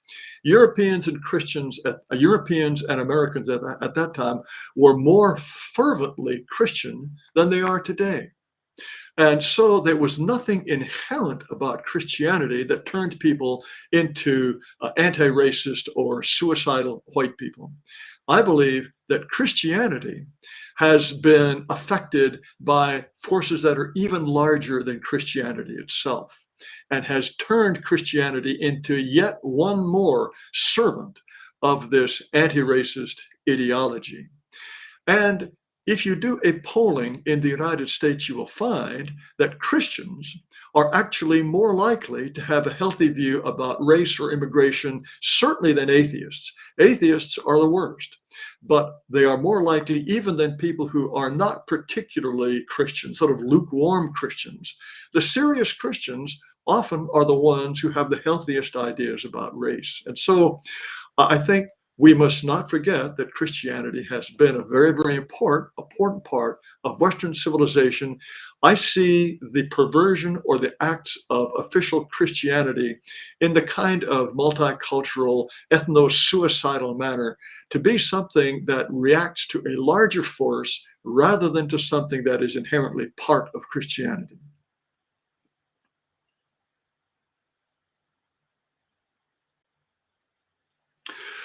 Someone adds that this will be the last answer because we have a next speaker coming up and I don't want to take anyone else's time, and I'm sorry to have delayed the beginning. But someone says that Christianity itself has a sense of racial differences. And yes, there are parts of the Bible that clearly distinguish people of different populations. And so depending on how you read the Old Testament in particular, you can see an understanding that groups are different, that groups have their own territories. And also many people believe that race is something that God made, and integration and miscegenation is destroying one of God's important creations. So yes, I believe that Christianity has been turned into a tool of anti-racism, but it need not necessarily be. And so thank you very much for this opportunity to speak to you. It's been a pleasure and a joy, and I wish all of my Estonian friends and all of my friends at the conference a wonderful, wonderful Independence Day, and greetings from your fellow European here in the United States of America.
Hello there. Can you all hear me?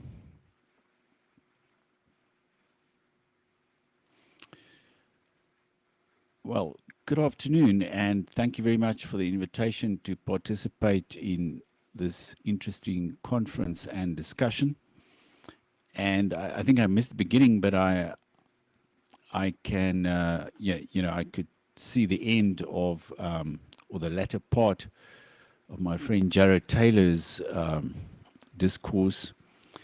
And as always, it was a great pleasure to hear him talking about the United States and all of its ethnic problems.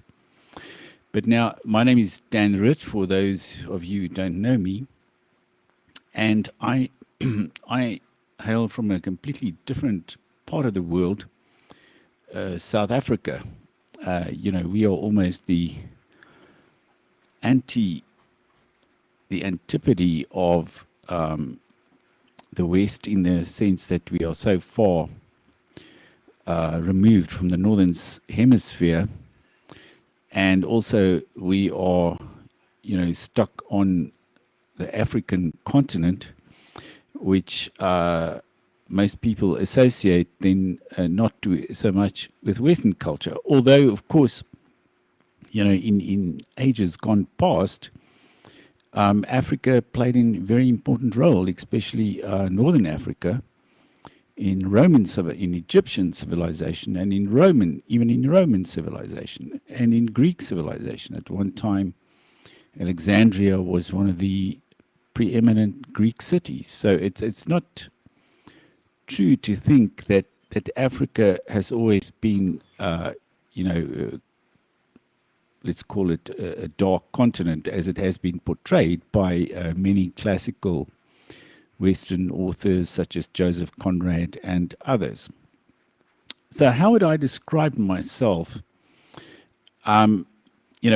We here in South Africa, we apart now from the English-speaking citizens. They've got a slightly different identity to ours. But we call ourselves Afrikaners or Boers, and we have done so for almost 3 centuries. But growing up, I always felt the call of Europe, and from the very first moment of my consciousness onwards, I've always been very impressed with European art and music and opera. And I remember when growing up as a boy, I discovered a photo album in a cupboard at home, and with some pictures of my parents when they were young in the late 1940s, when they were on a visit to Europe. And these were old black and white pictures.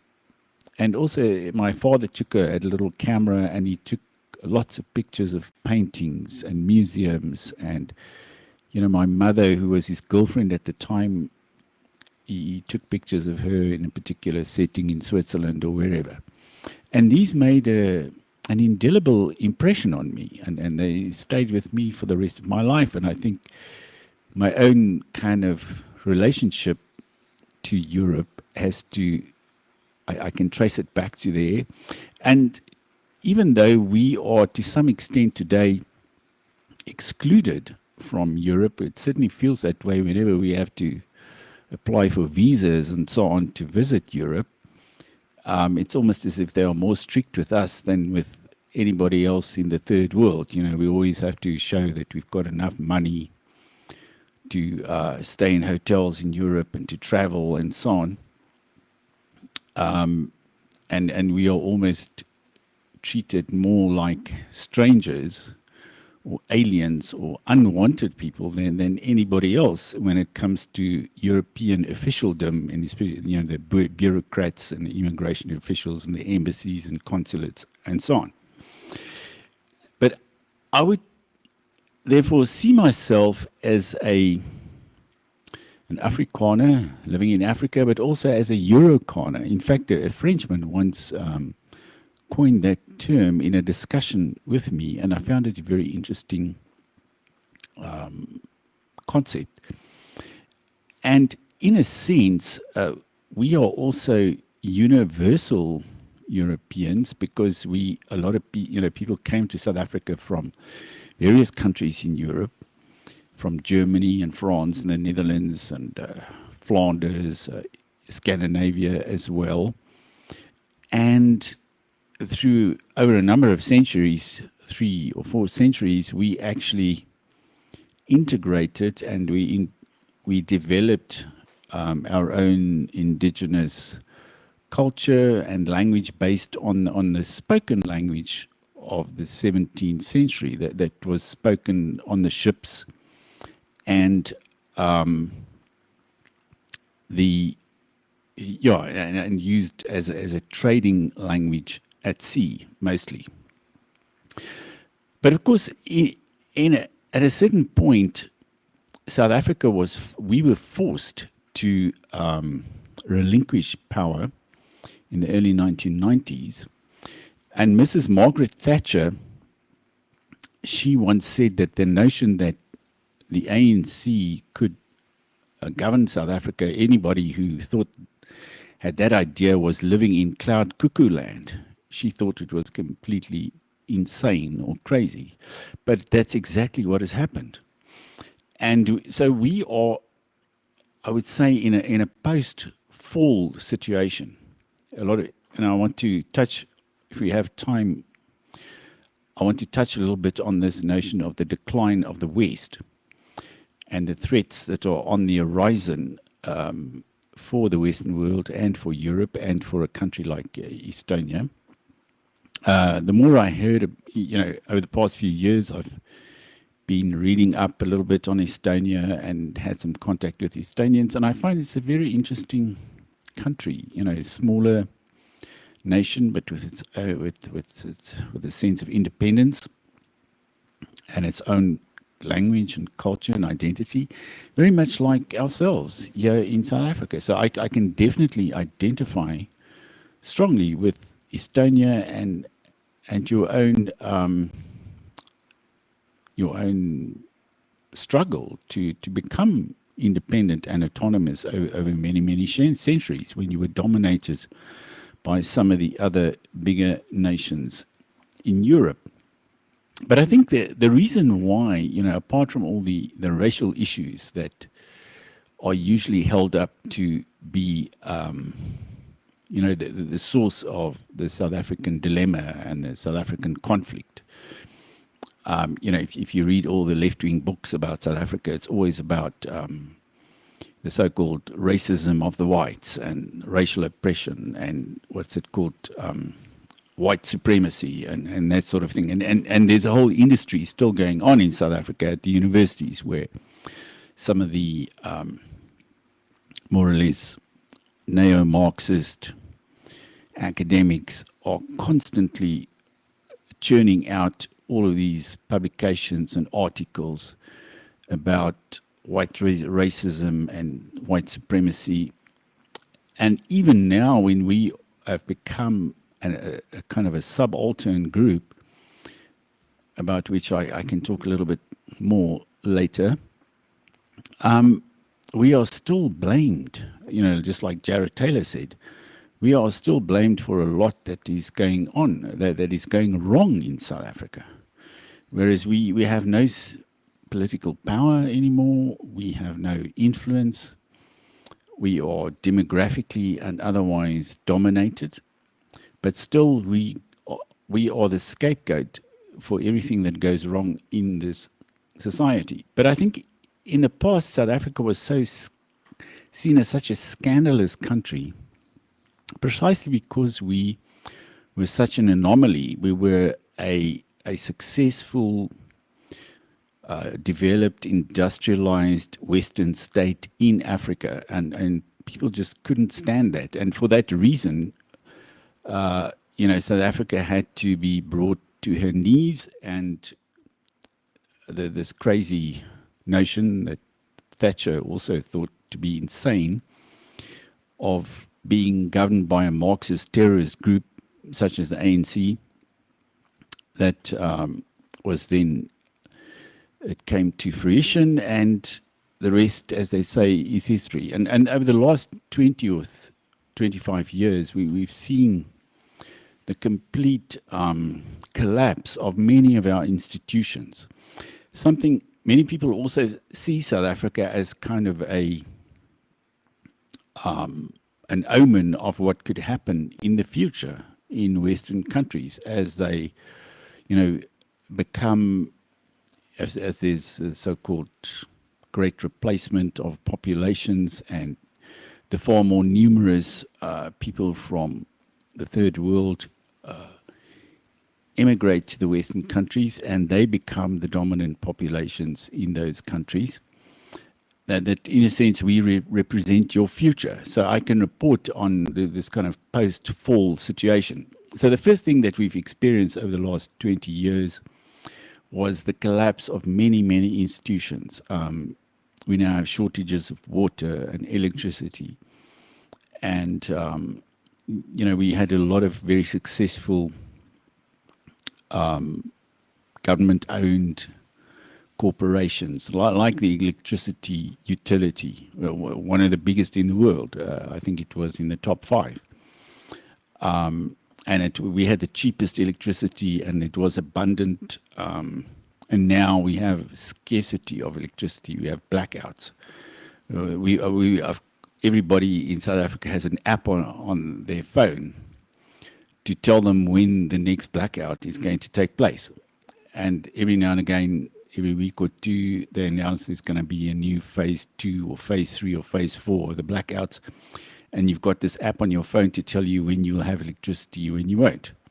Whereas before, when I'm growing up, something like that was completely unheard of. And then, of course, there's the corruption and the theft of public money. The court system that is also becoming very problematic.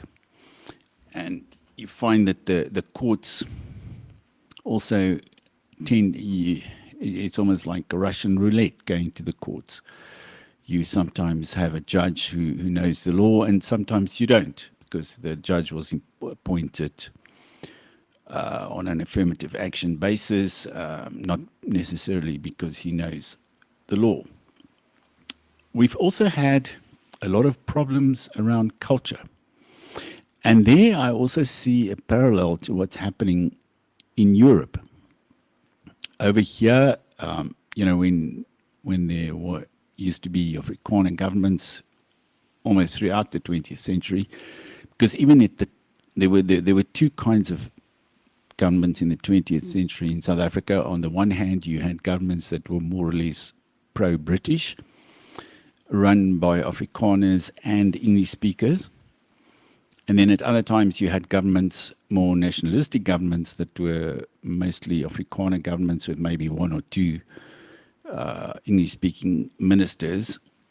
But for most of the 20th century, we had Afrikaner leaders and prime ministers and so on. And therefore, in Parliament, Afrikaans was the dominant language. It was also in the bureaucracy, in the court system, everywhere. Except in private business. It was the predominant language, and also the language of culture and literature and poetry and so on. I remember when I was a student, there used to be a yearbook of literature in South Africa, and it was published. There were several yearbooks published in each language, in Afrikaans and in English, and then in various other black languages, sort of grouped together. But the Afrikaans one was about 5 times the size of all the others put together, because it was we were going through a period of such a kind of cultural renaissance, and we had such a vibrant culture. And all of that changed within the space of about 10 or 15 years, to the extent that today, there are a lot of concerns about the future of our culture and our language, and whether it's going to even survive in South Africa. Now, how did all of that happen? I think, and there we have very instructive lessons for Europe, because it seems to me that at first there's an argument.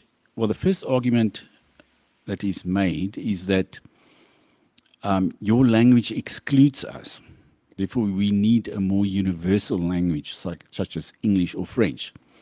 Now, I think it's already happening in Europe that at a lot of the universities, people are starting to use more English, especially at a postgraduate level, to open up to international students and that kind of thing. But it's only the thin end of the wedge, because ultimately, first, you are required to be tolerant towards the other language. And then in the second phase, there's hostility towards your language and your culture. And in the third phase, they simply ban your language and your culture. And we've gone through that cycle in South Africa over the last 20 or 25 years. At some of our universities, for example, they first introduced English as a medium of instruction to accommodate others, and then halfway through, then Afrikaans would be phased out, and in the final phase, they would simply ban our language outright. They would say you're no longer allowed to use it, and even you're not allowed to speak it, even in the lectures. So I can see that sort of thing also taking place in Europe progressively as Europe adopts a more politically correct universal culture, and probably then an English-speaking culture. You will go through the same process that we've gone through, and where any language that is an ethnic marker or that defines a people or a nation, an ethnic nation or a folk, such languages will ultimately be excluded. They will lose all funding, and they will lose official status, and ultimately they will be banned. We've also had, as in the USA, great hostility towards artifacts, statues, paintings, anything that reminds people in South Africa of the past and of the previous Western dominance in our country. All of those had to go. In fact, there were several incidents at the University of Cape Town where paintings and books were literally burnt by students who, they first had a thing called Rhodes Must Fall. Now, Cecil John Rhodes was a very rich man. He came from Britain, and he got very rich in South Africa in the diamond business. He bought some land with diamonds on and eventually became a diamond magnate, and he was one of the richest people in the United Kingdom as a result. Or rather, he lived here, but being of British origin, he also maintained certain links with the United Kingdom, and he donated money to Oxford University as well, and also to the University of Cape Town. And there was a statue of him in a central place at the University of Cape Town to honor his financial donations to the university. But a few years ago then, first of all, the statue was literally smeared with excrement, and it was attacked. They threw paint bombs at it and so on. And then they demanded, these black students demanded that the statue be removed from the campus.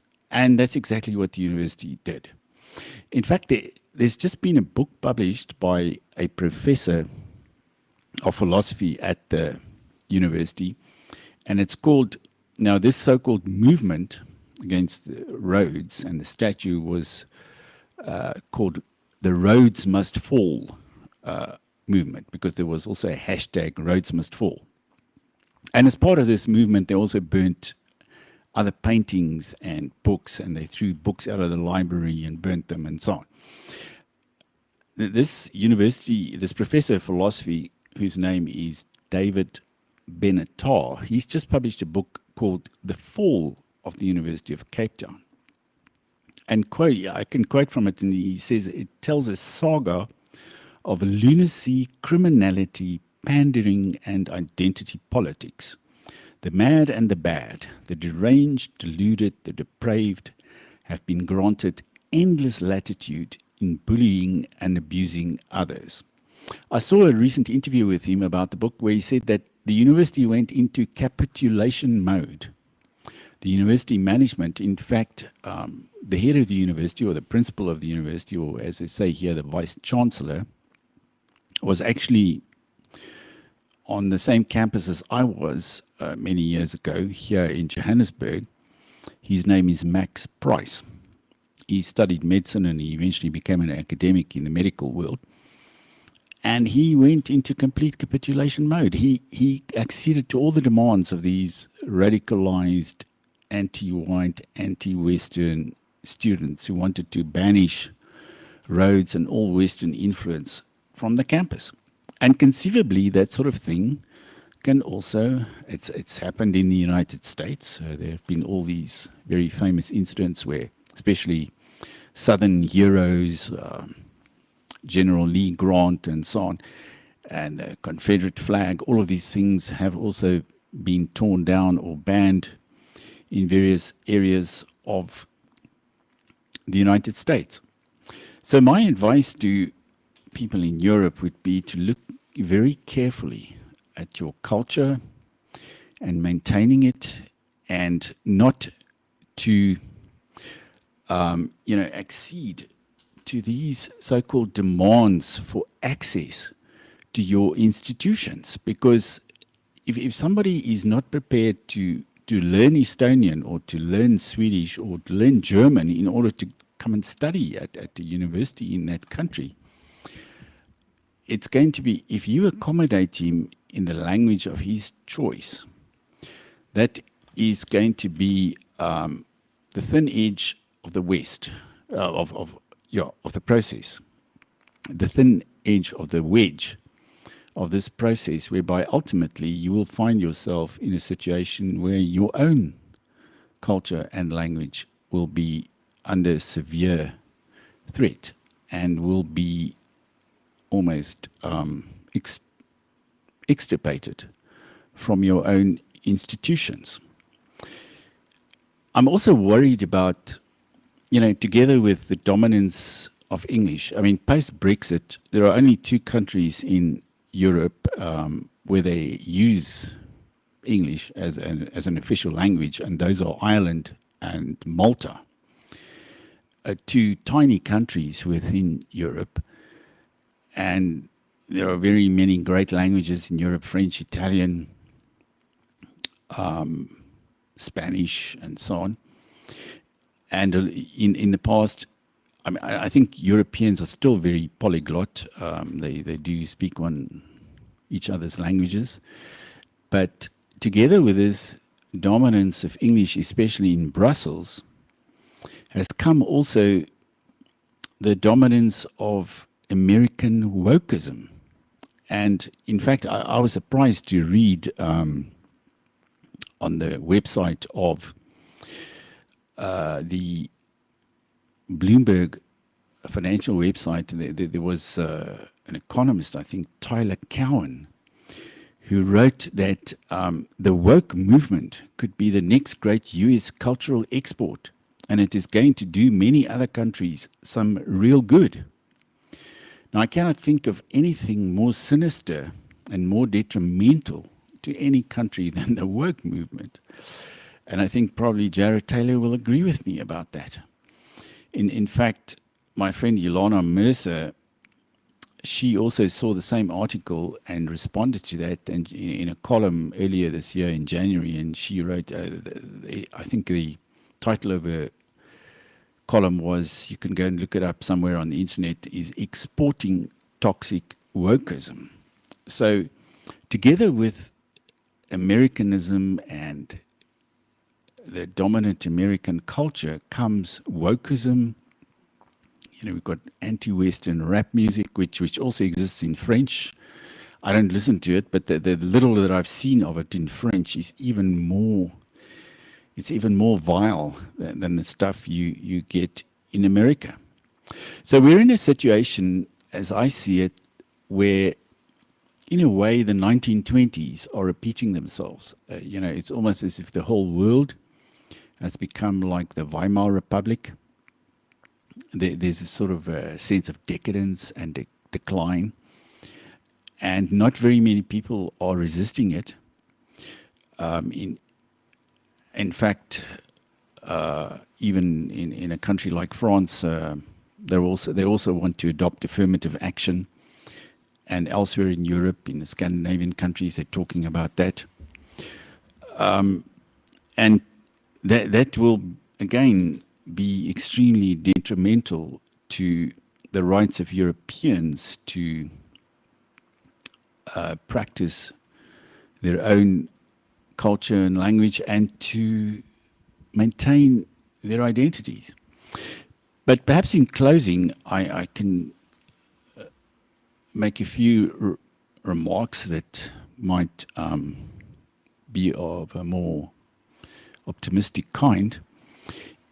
That in this situation that we find ourselves in South Africa, which I call then the post-fall situation, where our civilization has effectively fallen now, and we are a subaltern group. We are dominated. We are excluded from power and from most institutions. In fact, there's a whole. There are more than 100 laws in South Africa, prohibiting us from certain occupations, and there was even a scandal. And of course, one of the most famous or infamous forms of affirmative action in South Africa is that when you go to medical school, if you're a white person, you must be almost a genius to get access to the medical school. You must have extremely high marks in the 90% and straight A's and so on.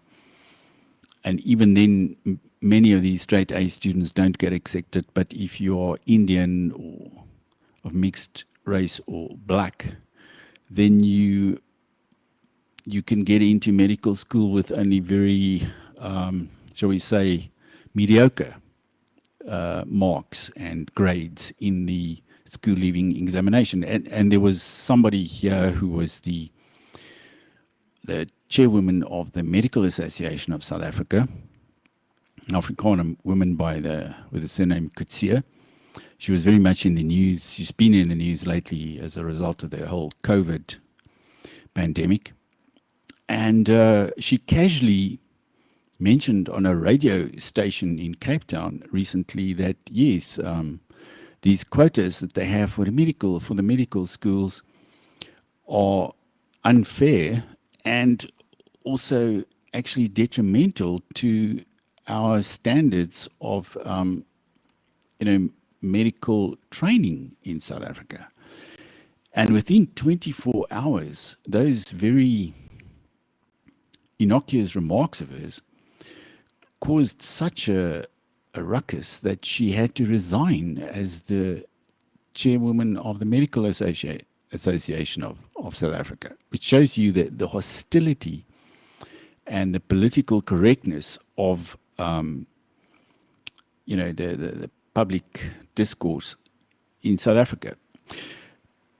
But on the more positive side, I see a kind of a Eurocentric or a European underground in South Africa where people do stand together, where they do help each other, whether it's in business or privately or financially. More and more, it reminds me a little bit of that little novel by Ayn Rand called Anthem, where two people leave this kind of society and they go and live on their own in a cave, and that's a little bit what's happening in South Africa. Although we're not living in caves, but we are more living in gated communities or in rural areas. People are starting to separate themselves from the rest of this crazy society, and there's a certain dynamism to that. And because of the collapse of many of the state institutions, there isn't as much government control these days in South Africa as there is, for example, in Europe, in Western Europe, or in Canada or the United States. So in a sense, there's sort of a freedom opening up to us as well. And if we are creative enough and we take the initiative, I think on the ruins of this society, we can construct something else that will be a lot more positive and that will also bring hope to the rest of the Western world. And on that optimistic note, I think I'll end my little talk, and I would love to take any questions if you have some.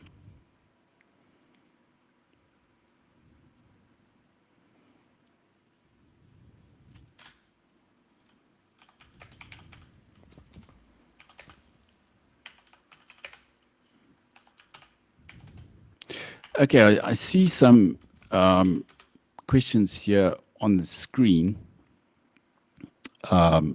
Somebody asks, do you know your exact European heritage? Yes, to a large extent, I do. And in fact, genealogy is one of the subjects in South Africa that excites people, and they love to retrace their origins to such and such a town in Germany or the Netherlands, and to know exactly who their forefathers were, and even to go to the archives in Cape Town. You know, we've got archives going right back to the 1750s. And there are all sorts of church registers and court documents and so on, where you can retrace your exact lineage, and people are also compiling genealogies of their families and so on. And in fact, I've been contacted by somebody from our family with my surname, and he's constructed the whole root of the family, and the surname can be traced back to the Netherlands. And in fact, people used to have these old classical Dutch Bibles, which they called the Staten Bible. And during the days, the pioneer days, the people used to write the births and deaths on the front, on the first pages of the blank pages of the Bible. So if you've got a Bible like that, you can, and I do, you can actually retrace your entire origins. Yes, so I think I've answered that question about. Okay,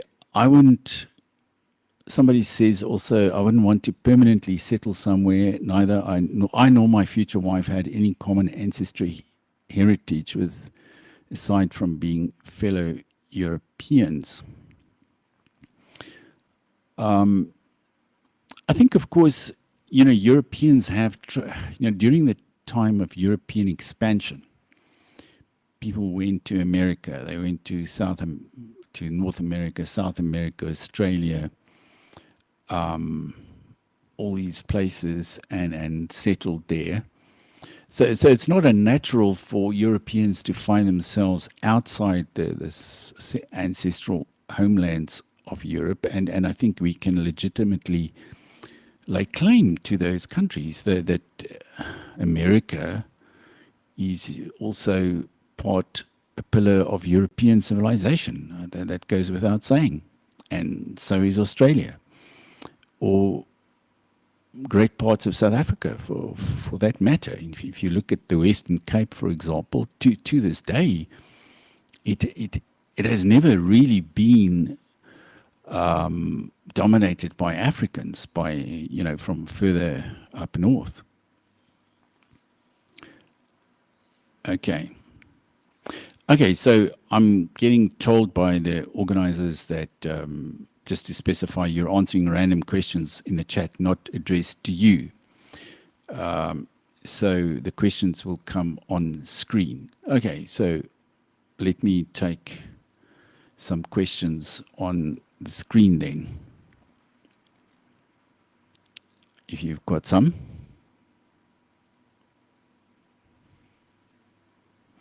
Okay, he asks, do you think the Volksstaat concept has any viability? That's a very interesting question, and that's of course been part of a long debate in South Africa, and there are people, say in Oranje and places like that, who are trying to construct autonomous societies or autonomous towns where they do not use non-Afrikaner labor, where they do everything themselves, and where the entire town just uses Afrikaans as their language. And those are very interesting experiments. But our problem is, of course, that you are so implicated in the origins of South Africa and the running of the country, and more we have to the interesting thing also that is taking place is that the private sector,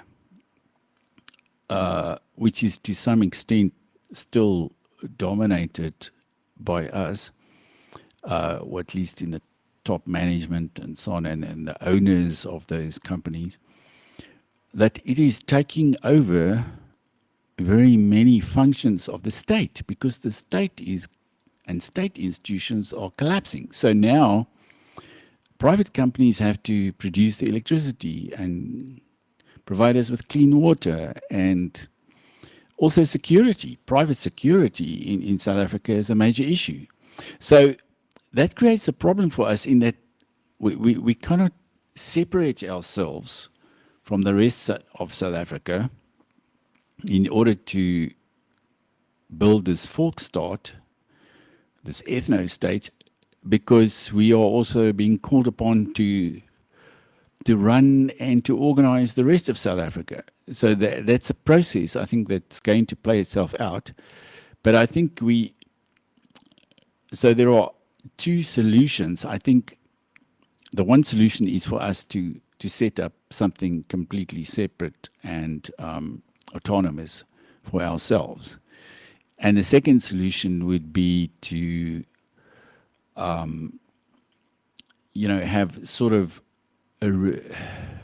almost like a newer version of what we had under the old system, where we had kind of spheres of influence and where we encouraged people to live out their own ethnic identities, although the black elite were never really interested in that. They were more interested in just taking over and looting our assets, which they have done very successfully over the last 20 to 25 years. And even the leftists in South Africa, they now acknowledge that 100%, that these ANC people have actually just looted us for 25 years. They've done nothing else. They've just stolen and they've been corrupt.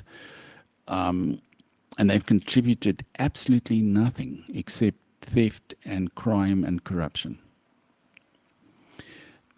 Okay, so I hope that answers the question about the Volksstaat viability. Although I think if there is even more violence than we already have in South Africa, then it will force people into a geographic Volksstaat. If we can no longer enjoy any notion of security or personal safety in the areas where we are at the moment, then it will force people into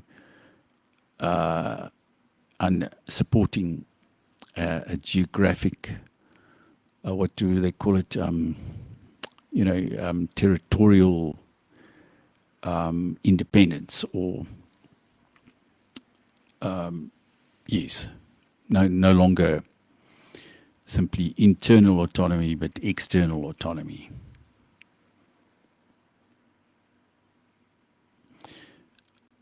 Is there another question that I can reply to?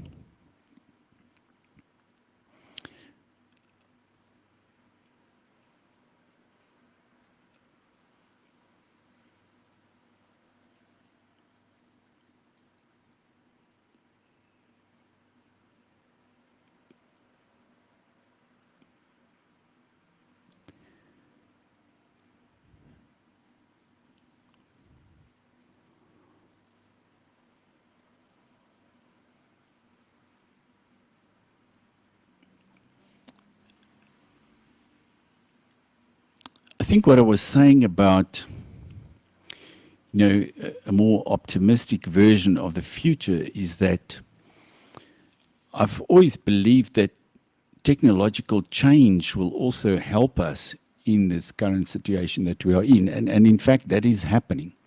If it hadn't been for the internet, then we would have been far more impoverished and helpless in the society, because we would be excluded.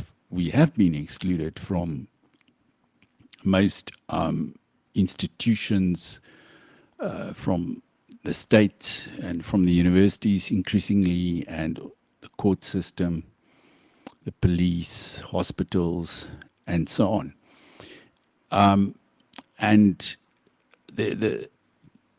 as a result of this extreme form of affirmative action we have in South Africa, I think there would have been a lot more white poverty than we've actually got in the country. And the reason why we are coping is because we now have such effective communication with the rest of the Western world and with Europe and North America, and we can work together with people in those countries, overseas, internationally. And I think that's also to the frustration of our rulers, because they would have loved to actually oppress us and impoverish us, but we are now coping fairly well, or at least some of us are, because of technology and because of this global system that we've got at the moment, which is quite a paradox, because you would think that the global system would destroy ethnic identity, but in fact it also to some extent stimulates it by putting people, like-minded people, and people sharing ancestry or culture or language together. I mean, I can communicate now very effectively with people in Australia, or, you know, there are many expatriate Afrikaners all over the world, and they all still have contact with one another via the internet, whereas before they would have been cut off from one another, and they would have simply been assimilated without any further ado. Okay, well, the organizer is telling me that he's perhaps going to think of putting on the next speaker. So if there are no further questions, then I look forward to also hearing the rest of the conference.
We'll be starting in 1 second.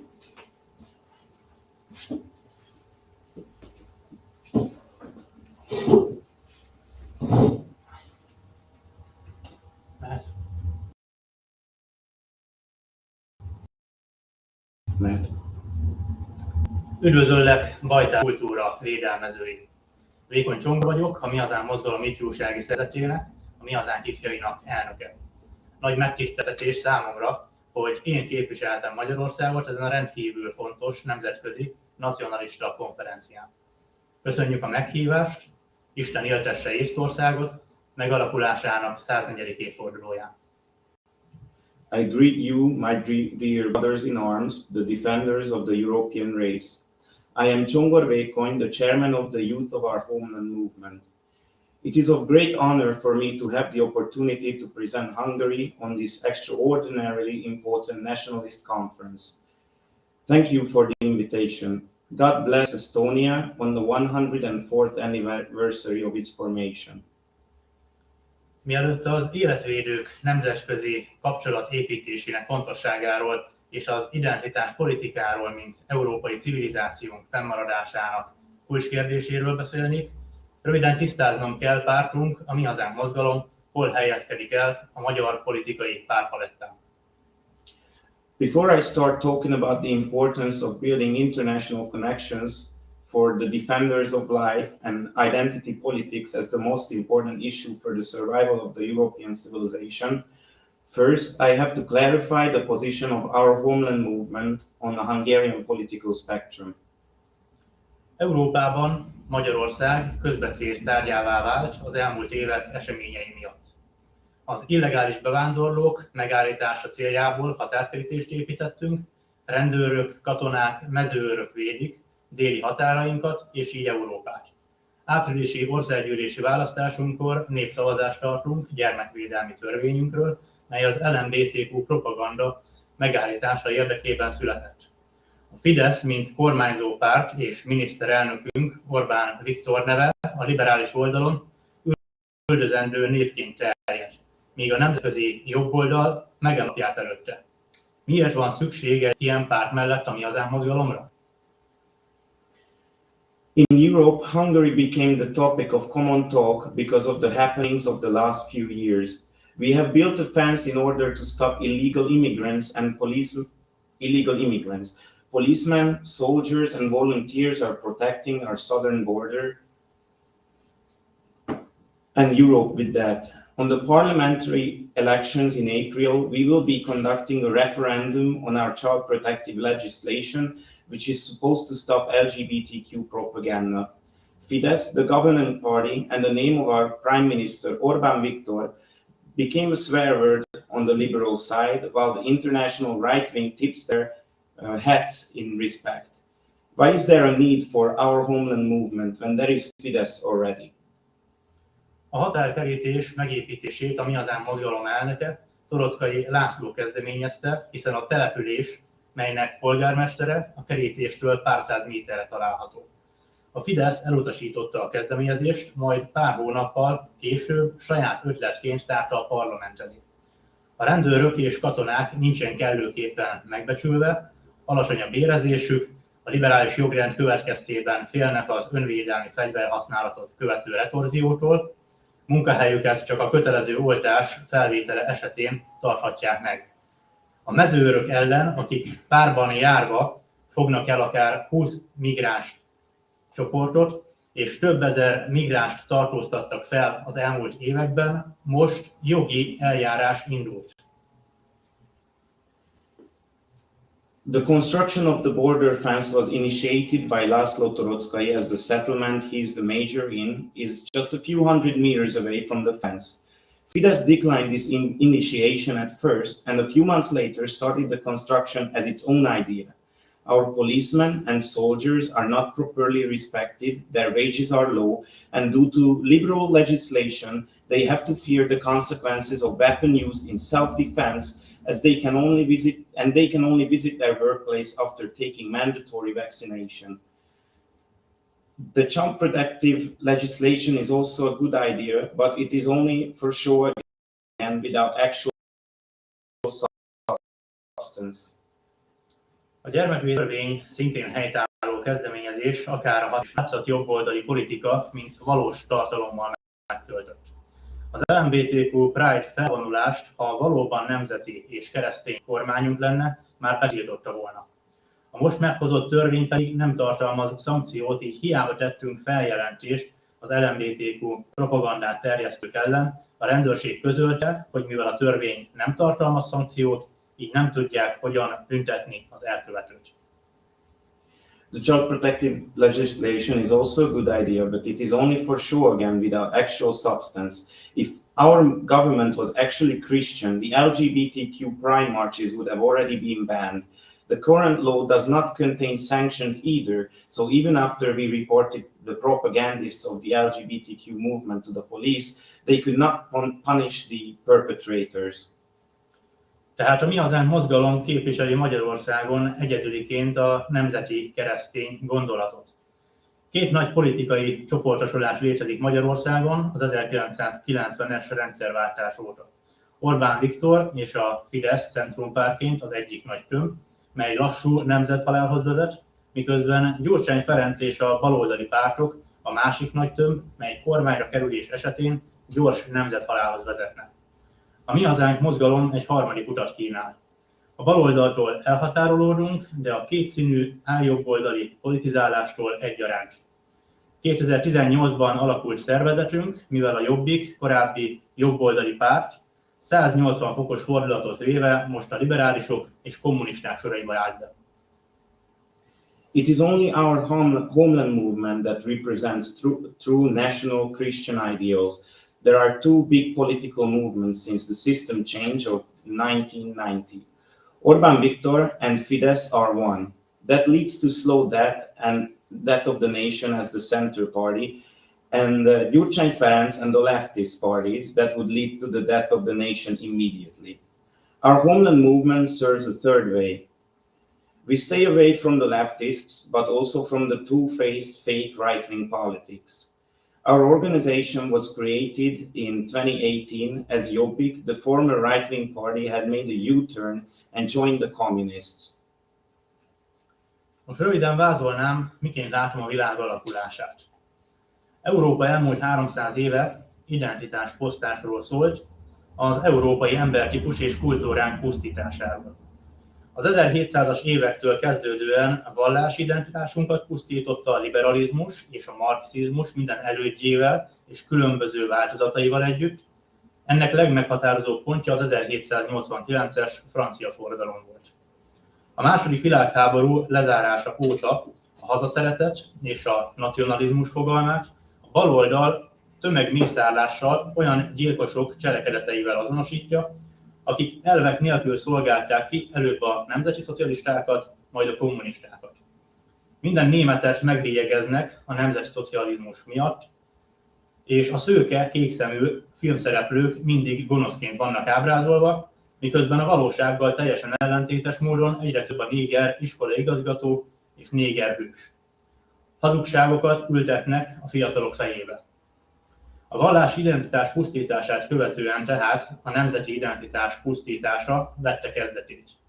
Az 1968-as francia szexuális forradalomtól kezdődően pedig a nemi identitás válságáról beszélhetünk. Éppen ezért Európa, és így az európéd rassz és kultúránk megóvása, fennmaradása érdekében a legfontosabb az identitáspolitika. I would like to make a short summary on how I view the future of the world. Europe's identity has been withering away in the last 300 years, our race and our culture. From the 18th century, our religious identity was destroyed by Marxism with all its different versions. The biggest point in this was the French Revolution of 1789. Since the end of the Second World War, the leftists connotated the idea of love for one's nation and nationalism with genocide and identified with the actions of murderers who served the National Socialists, later the communists without true ideals. Every German has been condemned because of the National Socialism, and the blonde, blue-eyed movie actors are evil, while contrary to the reality, more and more black people are principals and heroes. They plant lies into the heads of children. After the destruction of the religious identity came the destruction of our national identity. From the 1968 French sexual revolution, the crisis of sexual identity started. Because of this, for the survival of Europe and the European race and our culture, the most important is identity politics. Posztmodern világban élünk. A posztmodernitás lényege az identitás nélküliség. Sokan ezért megkérdik, miért ragadtunk le a múltban. Ma már nem ez a trend. Őszintén szólva, nekünk kell meghatároznunk azt, hogy mi a trend. Nem igazodhatunk senkihez sem.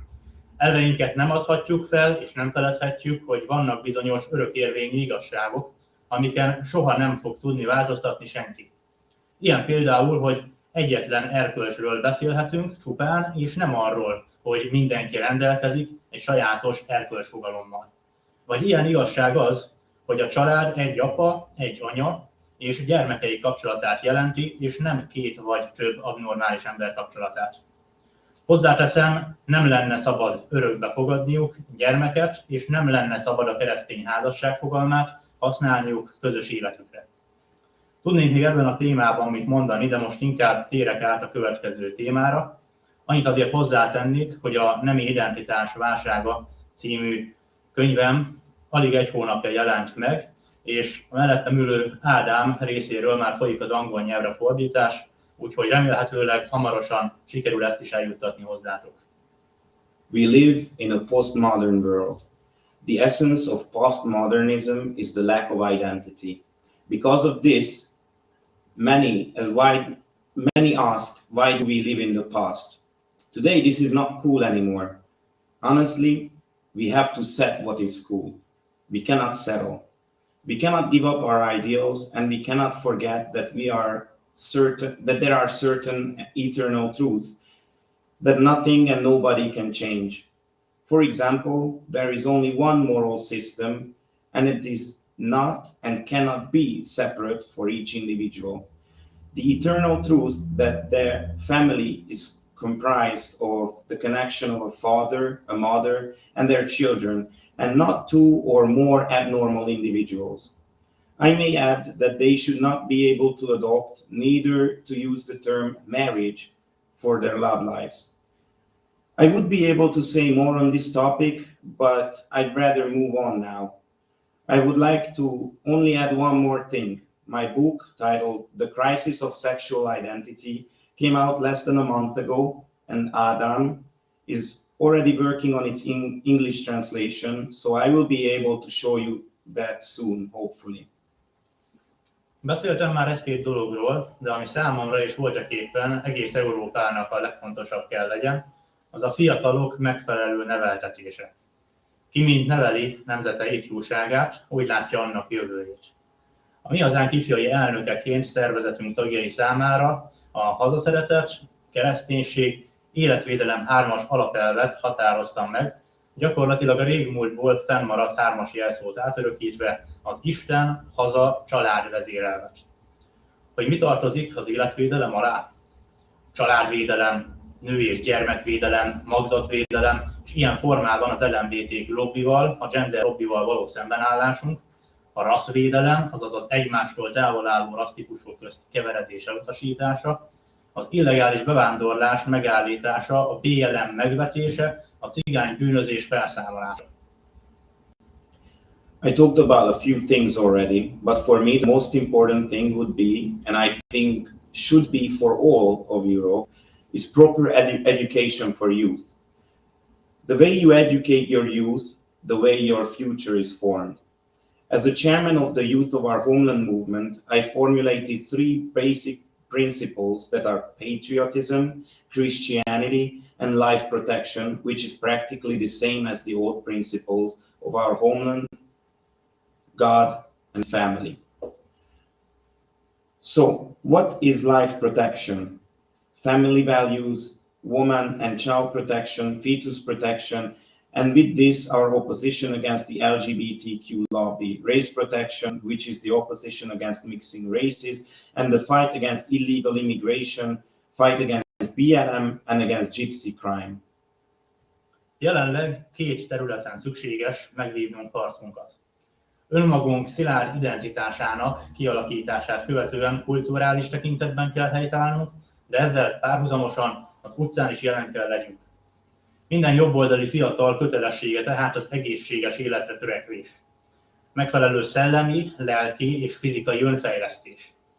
Az iskolákban kötelezővé tennénk az önvédelmi oktatást, és katonai alapkiképzésben részesítenénk a fiatalokat. Amennyiben ehhez társul egy keresztény magyar oktatás, úgy hedonizmus helyett heroizmus uralkodik majd újból. Nemzeti szégyenérzet helyett nemzeti büszkeségtudat, hiszen 1000 éves európai múltunkban számtalan példaértékű cselekedetet hajtottak végre őseink. Számos példaképet lehet az ifjúság elé állítani. Hunyadi János például a nagy törökverő néven vált ismertté. Igen, nem egyszer töltöttük be Európa védőbástyájának szerepét, és igen, ma is az volna a normális gondolkodás, ha az idegen megszállók érkeznek hazánkba, minden erőnkkel harcolunk ellenük. európai nők megerőszakolásáért és európai fiatalok meggyilkolásáért pár évet kapnak a helyett, hogy halállal bővődnének. Ez itt a baj. We have to fight in two fronts currently. We have to create our own solid identity, and we have to be there culturally and on the streets as well. All the right-wing youth has to follow the healthy way of living, self-improvement physically, mentally, and intellectually. We would create self-defense classes and provide basic military training in schools. If this gets paired with Christian Hungarian values in education, the new normal will be heroism instead of hedonism. Instead of national guilt, we would have national pride, because throughout our 1,000-year history, we can see countless of exemplary heroes among our ancestors. János Hunyadi, for example, became known as the great Turkish destroyer. Yes, it wasn't the first time we were the protective bastion of Europe, and today this should be the normal once again. We have to fight as hard as we can against the foreign invaders. For the rape of European women, for the killing of European youth, they receive few years sentences instead of death. This is the problem. Még egy apró megjegyzés, hogy érzékeltessem a Fidesz politikai erősségét. Amikor el kellett szállásolni a migránsokat, jobb ételt kaptak, mint amit a magyar kórházakban a beteg emberek kapnak. Pénzbeli segítséget sok esetben többet kapnak, mint a tisztességes magyar, aki egész életét végig dolgozta. Nagyobb egy migráns pénzbeli támogatása, mint a magyar nyugdíjas fizetése. Igen, több jogot kapnak, több pénzt, és így tovább. Az Európai Unió egy kevert vérű, kevert kultúrájú, identitás nélküli Európát szán a jövőnek, de ez voltaképpen Európa végét jelenteni. A legradikálisabb módon szükséges ennek megállt parancsolnunk. One more note on the two-faced politics of Fidesz. When they had to put immigrants to camps, they received better food than the sick in Hungary's hospitals. They received more monetary assistance many times than the Hungarian hard workers. The funds provided to immigrants is greater than the pension. They have more rights and more money and so on. The EU wants to create a mixed race, mixed culture Europe without the identity for the future. We have to put an end to this the most radical way possible. Ez a konferencia azt bizonyítja, hogy több országban vannak még hasonló gondolkodású szervezetek, idősebbek és fiatalok egyaránt. Elengedhetetlen az összetartásunk. Ránk magyarokra mindig furcsa szemmel néznek más nemzetek nacionalistái, Trianon kérdésköre miatt. Tegyük tisztába ezt is. 1920-ban elcsatolták hazánk területének kétharmadát. Nekem nincs egyetlen felmenőm se, aki a jelenlegi Magyarország területén belül született volna. Mindig küzdeni fogunk az elcsatolt területen élő magyarok jogaiért. Fontos hangsúlyoznom, hogy hajlandóak vagyunk szomszédos országaink nacionalistáival kapcsolatot létesíteni, amennyiben a tiszta hazaszeretet és nem a sovinizmus és a magyar gyűlölet vezeti őket. Erdélyben magyar temetők megrongálásában vesz részt az ortodox egyház is. Így nem meglepő, ha haragosai vagyunk a románoknak. Székelyföld autonómiájáért küzdünk, hiszen a magyarok aránya Székelyföldön 70%. A székely falvakban egyedül csak a rendőr román. Rövidre fogva, azokkal a nacionalista szervezetekkel, akik üldözik a sovinizmust, szeretnénk nemzetközi kapcsolatot kialakítani. This conference shows that in many countries we have people who think alike, young and old as well. It is crucial that we stay together. Our other nations' nationalists view us, Hungarians, in an odd way because of the Treaty of Trianon. Let's clarify this. In 1920, 2/3 of our territory has been stolen. I have not a single ancestor who was born on the territory of the current Hungary. We will always fight for the rights for the Hungarians living on these lands. I have to address this issue. We are willing to set up connections with the nationalists of the neighboring countries as long as it's true patriotism for them and not chauvinism and Hungarian hate that leads them. In Transylvania, the Orthodox Church also takes part in the destruction of Hungarian cemeteries, so it comes as no surprise that we are not friends with the Romanians. We are fighting for the autonomy of Transylvania because the ration of Hungarians living there is 70%. In Hungarian villages, the only Romanians are the policemen. In short, we want to build connections with nationalist organizations that persecute chauvinism, not follow it. Amit nagyon fontosnak tartunk a jövőt illetően, hogy ne alkalmazkodjunk a baloldal játékszabályaihoz.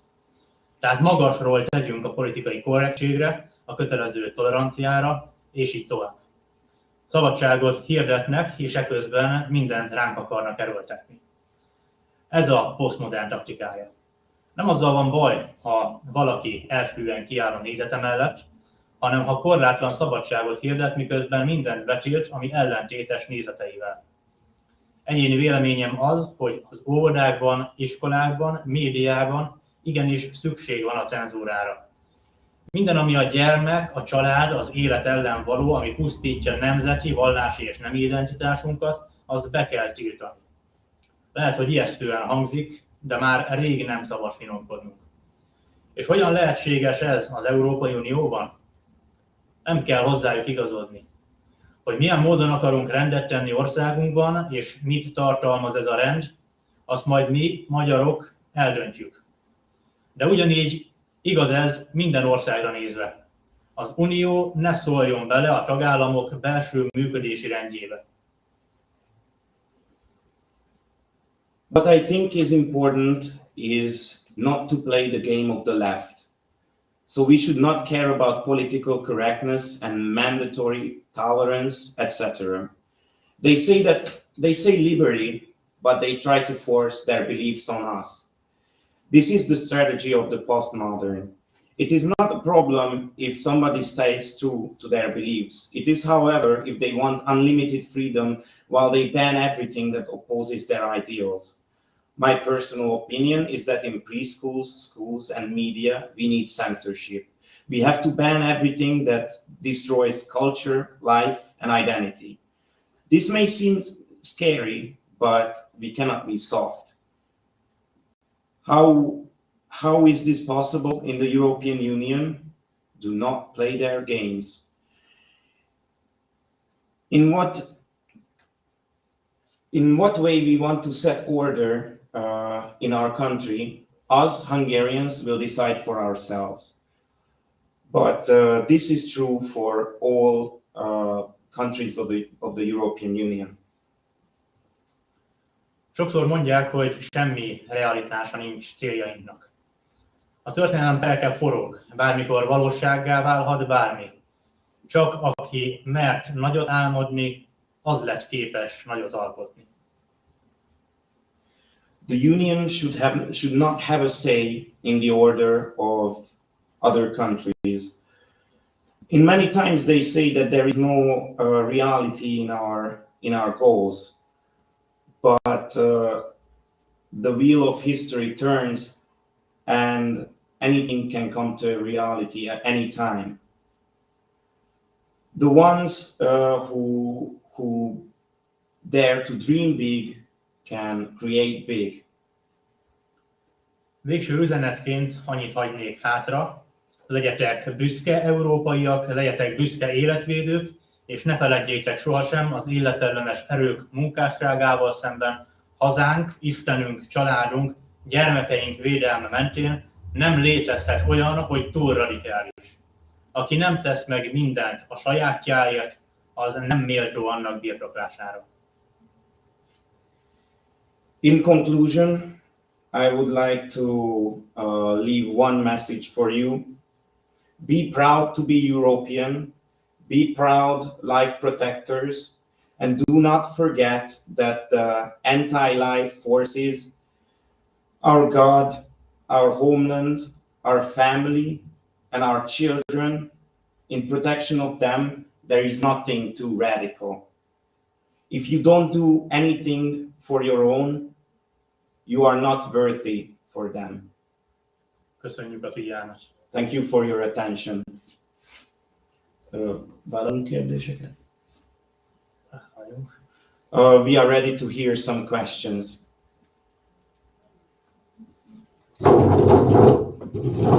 De megyek és lefordítom.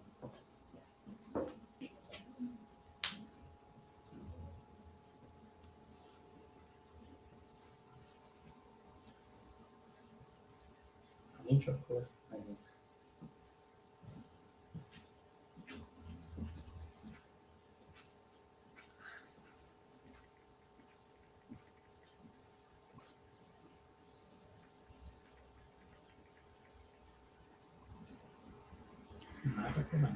If there are any questions, we are ready to hear them.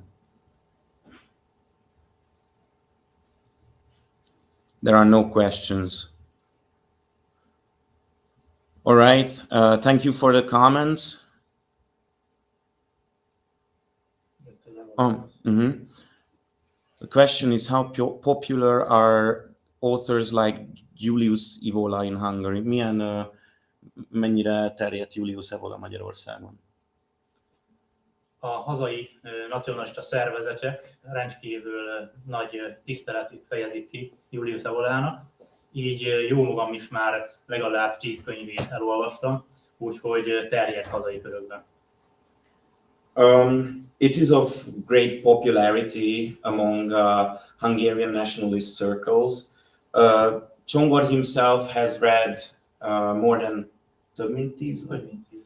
10 books of him.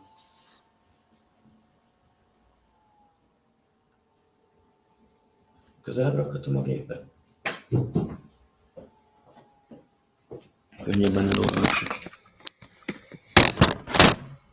Sorry guys, I just put it a little closer so it's easier to read.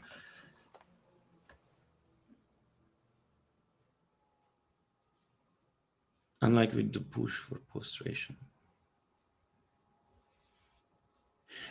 Ez csak egy komment, azt mondja, hogy nem úgy, mint a posztracializmus, a normalizációja a homoszexualitásnak és a transzszexualitásnak olyas valami, amivel legtöbbünk találkozott már életében. Do Hungary or Turkic state? Nem azzal van a probléma, ha valaki homoszexuális, azzal van a probléma, hogyha ezt már gyermekeinkre akarják erőltetni, és kötelezik ránk az elfogadást. It is not the problem if somebody is homosexual. The problem with that is that if they try to push this agenda on our children. Mondom ezt akkor. A magyarok az európai családnak tekintik magukat, vagy különálló embereknek,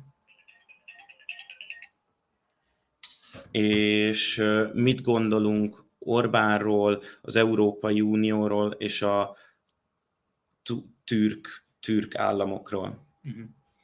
Orbán Viktorról és az Európai Unióról már azért kifejtettem az előadásban, hogy mit gondolunk. 1000 éve vagyunk Európa része, mi magyarok, keresztény kultúránkat 1000 évtől kezdődően Szent István megalapozta, így természetes, hogy Európához tartozónak mondjuk magunkat, nem hiába védelmeztük ez 1000 év folyamán számtalanszor egész Európát. Okay, this was the last question we are answering because we have to close soon.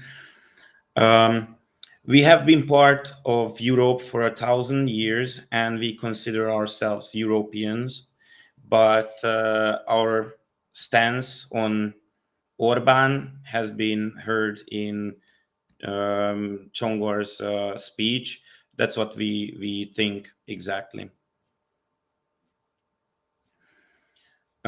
Okay. I think we have to close this now, as I got the message from Eino I'm sorry for any other questions that we were unable to answer, but we are thankful for your attention.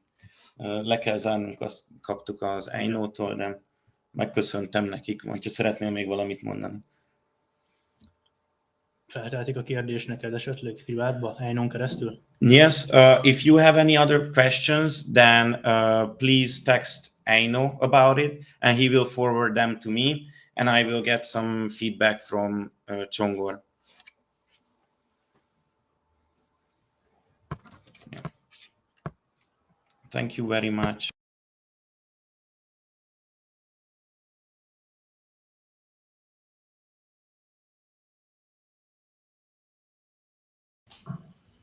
Thank you very much.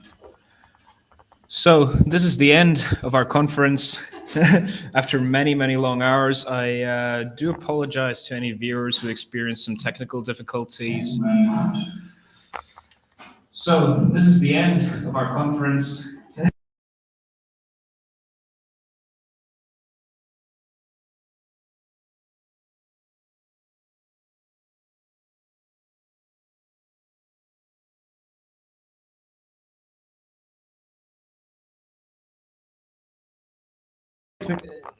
A technical difficulty you heard an example of right there, but I do thank everyone who came here to Tallinn to join us here, and also to the people who watched us live. And hopefully next year we'll be all here in Tallinn in person at a much bigger, much larger, much greater event with many more speakers and many more guests. Thank you and have a good evening.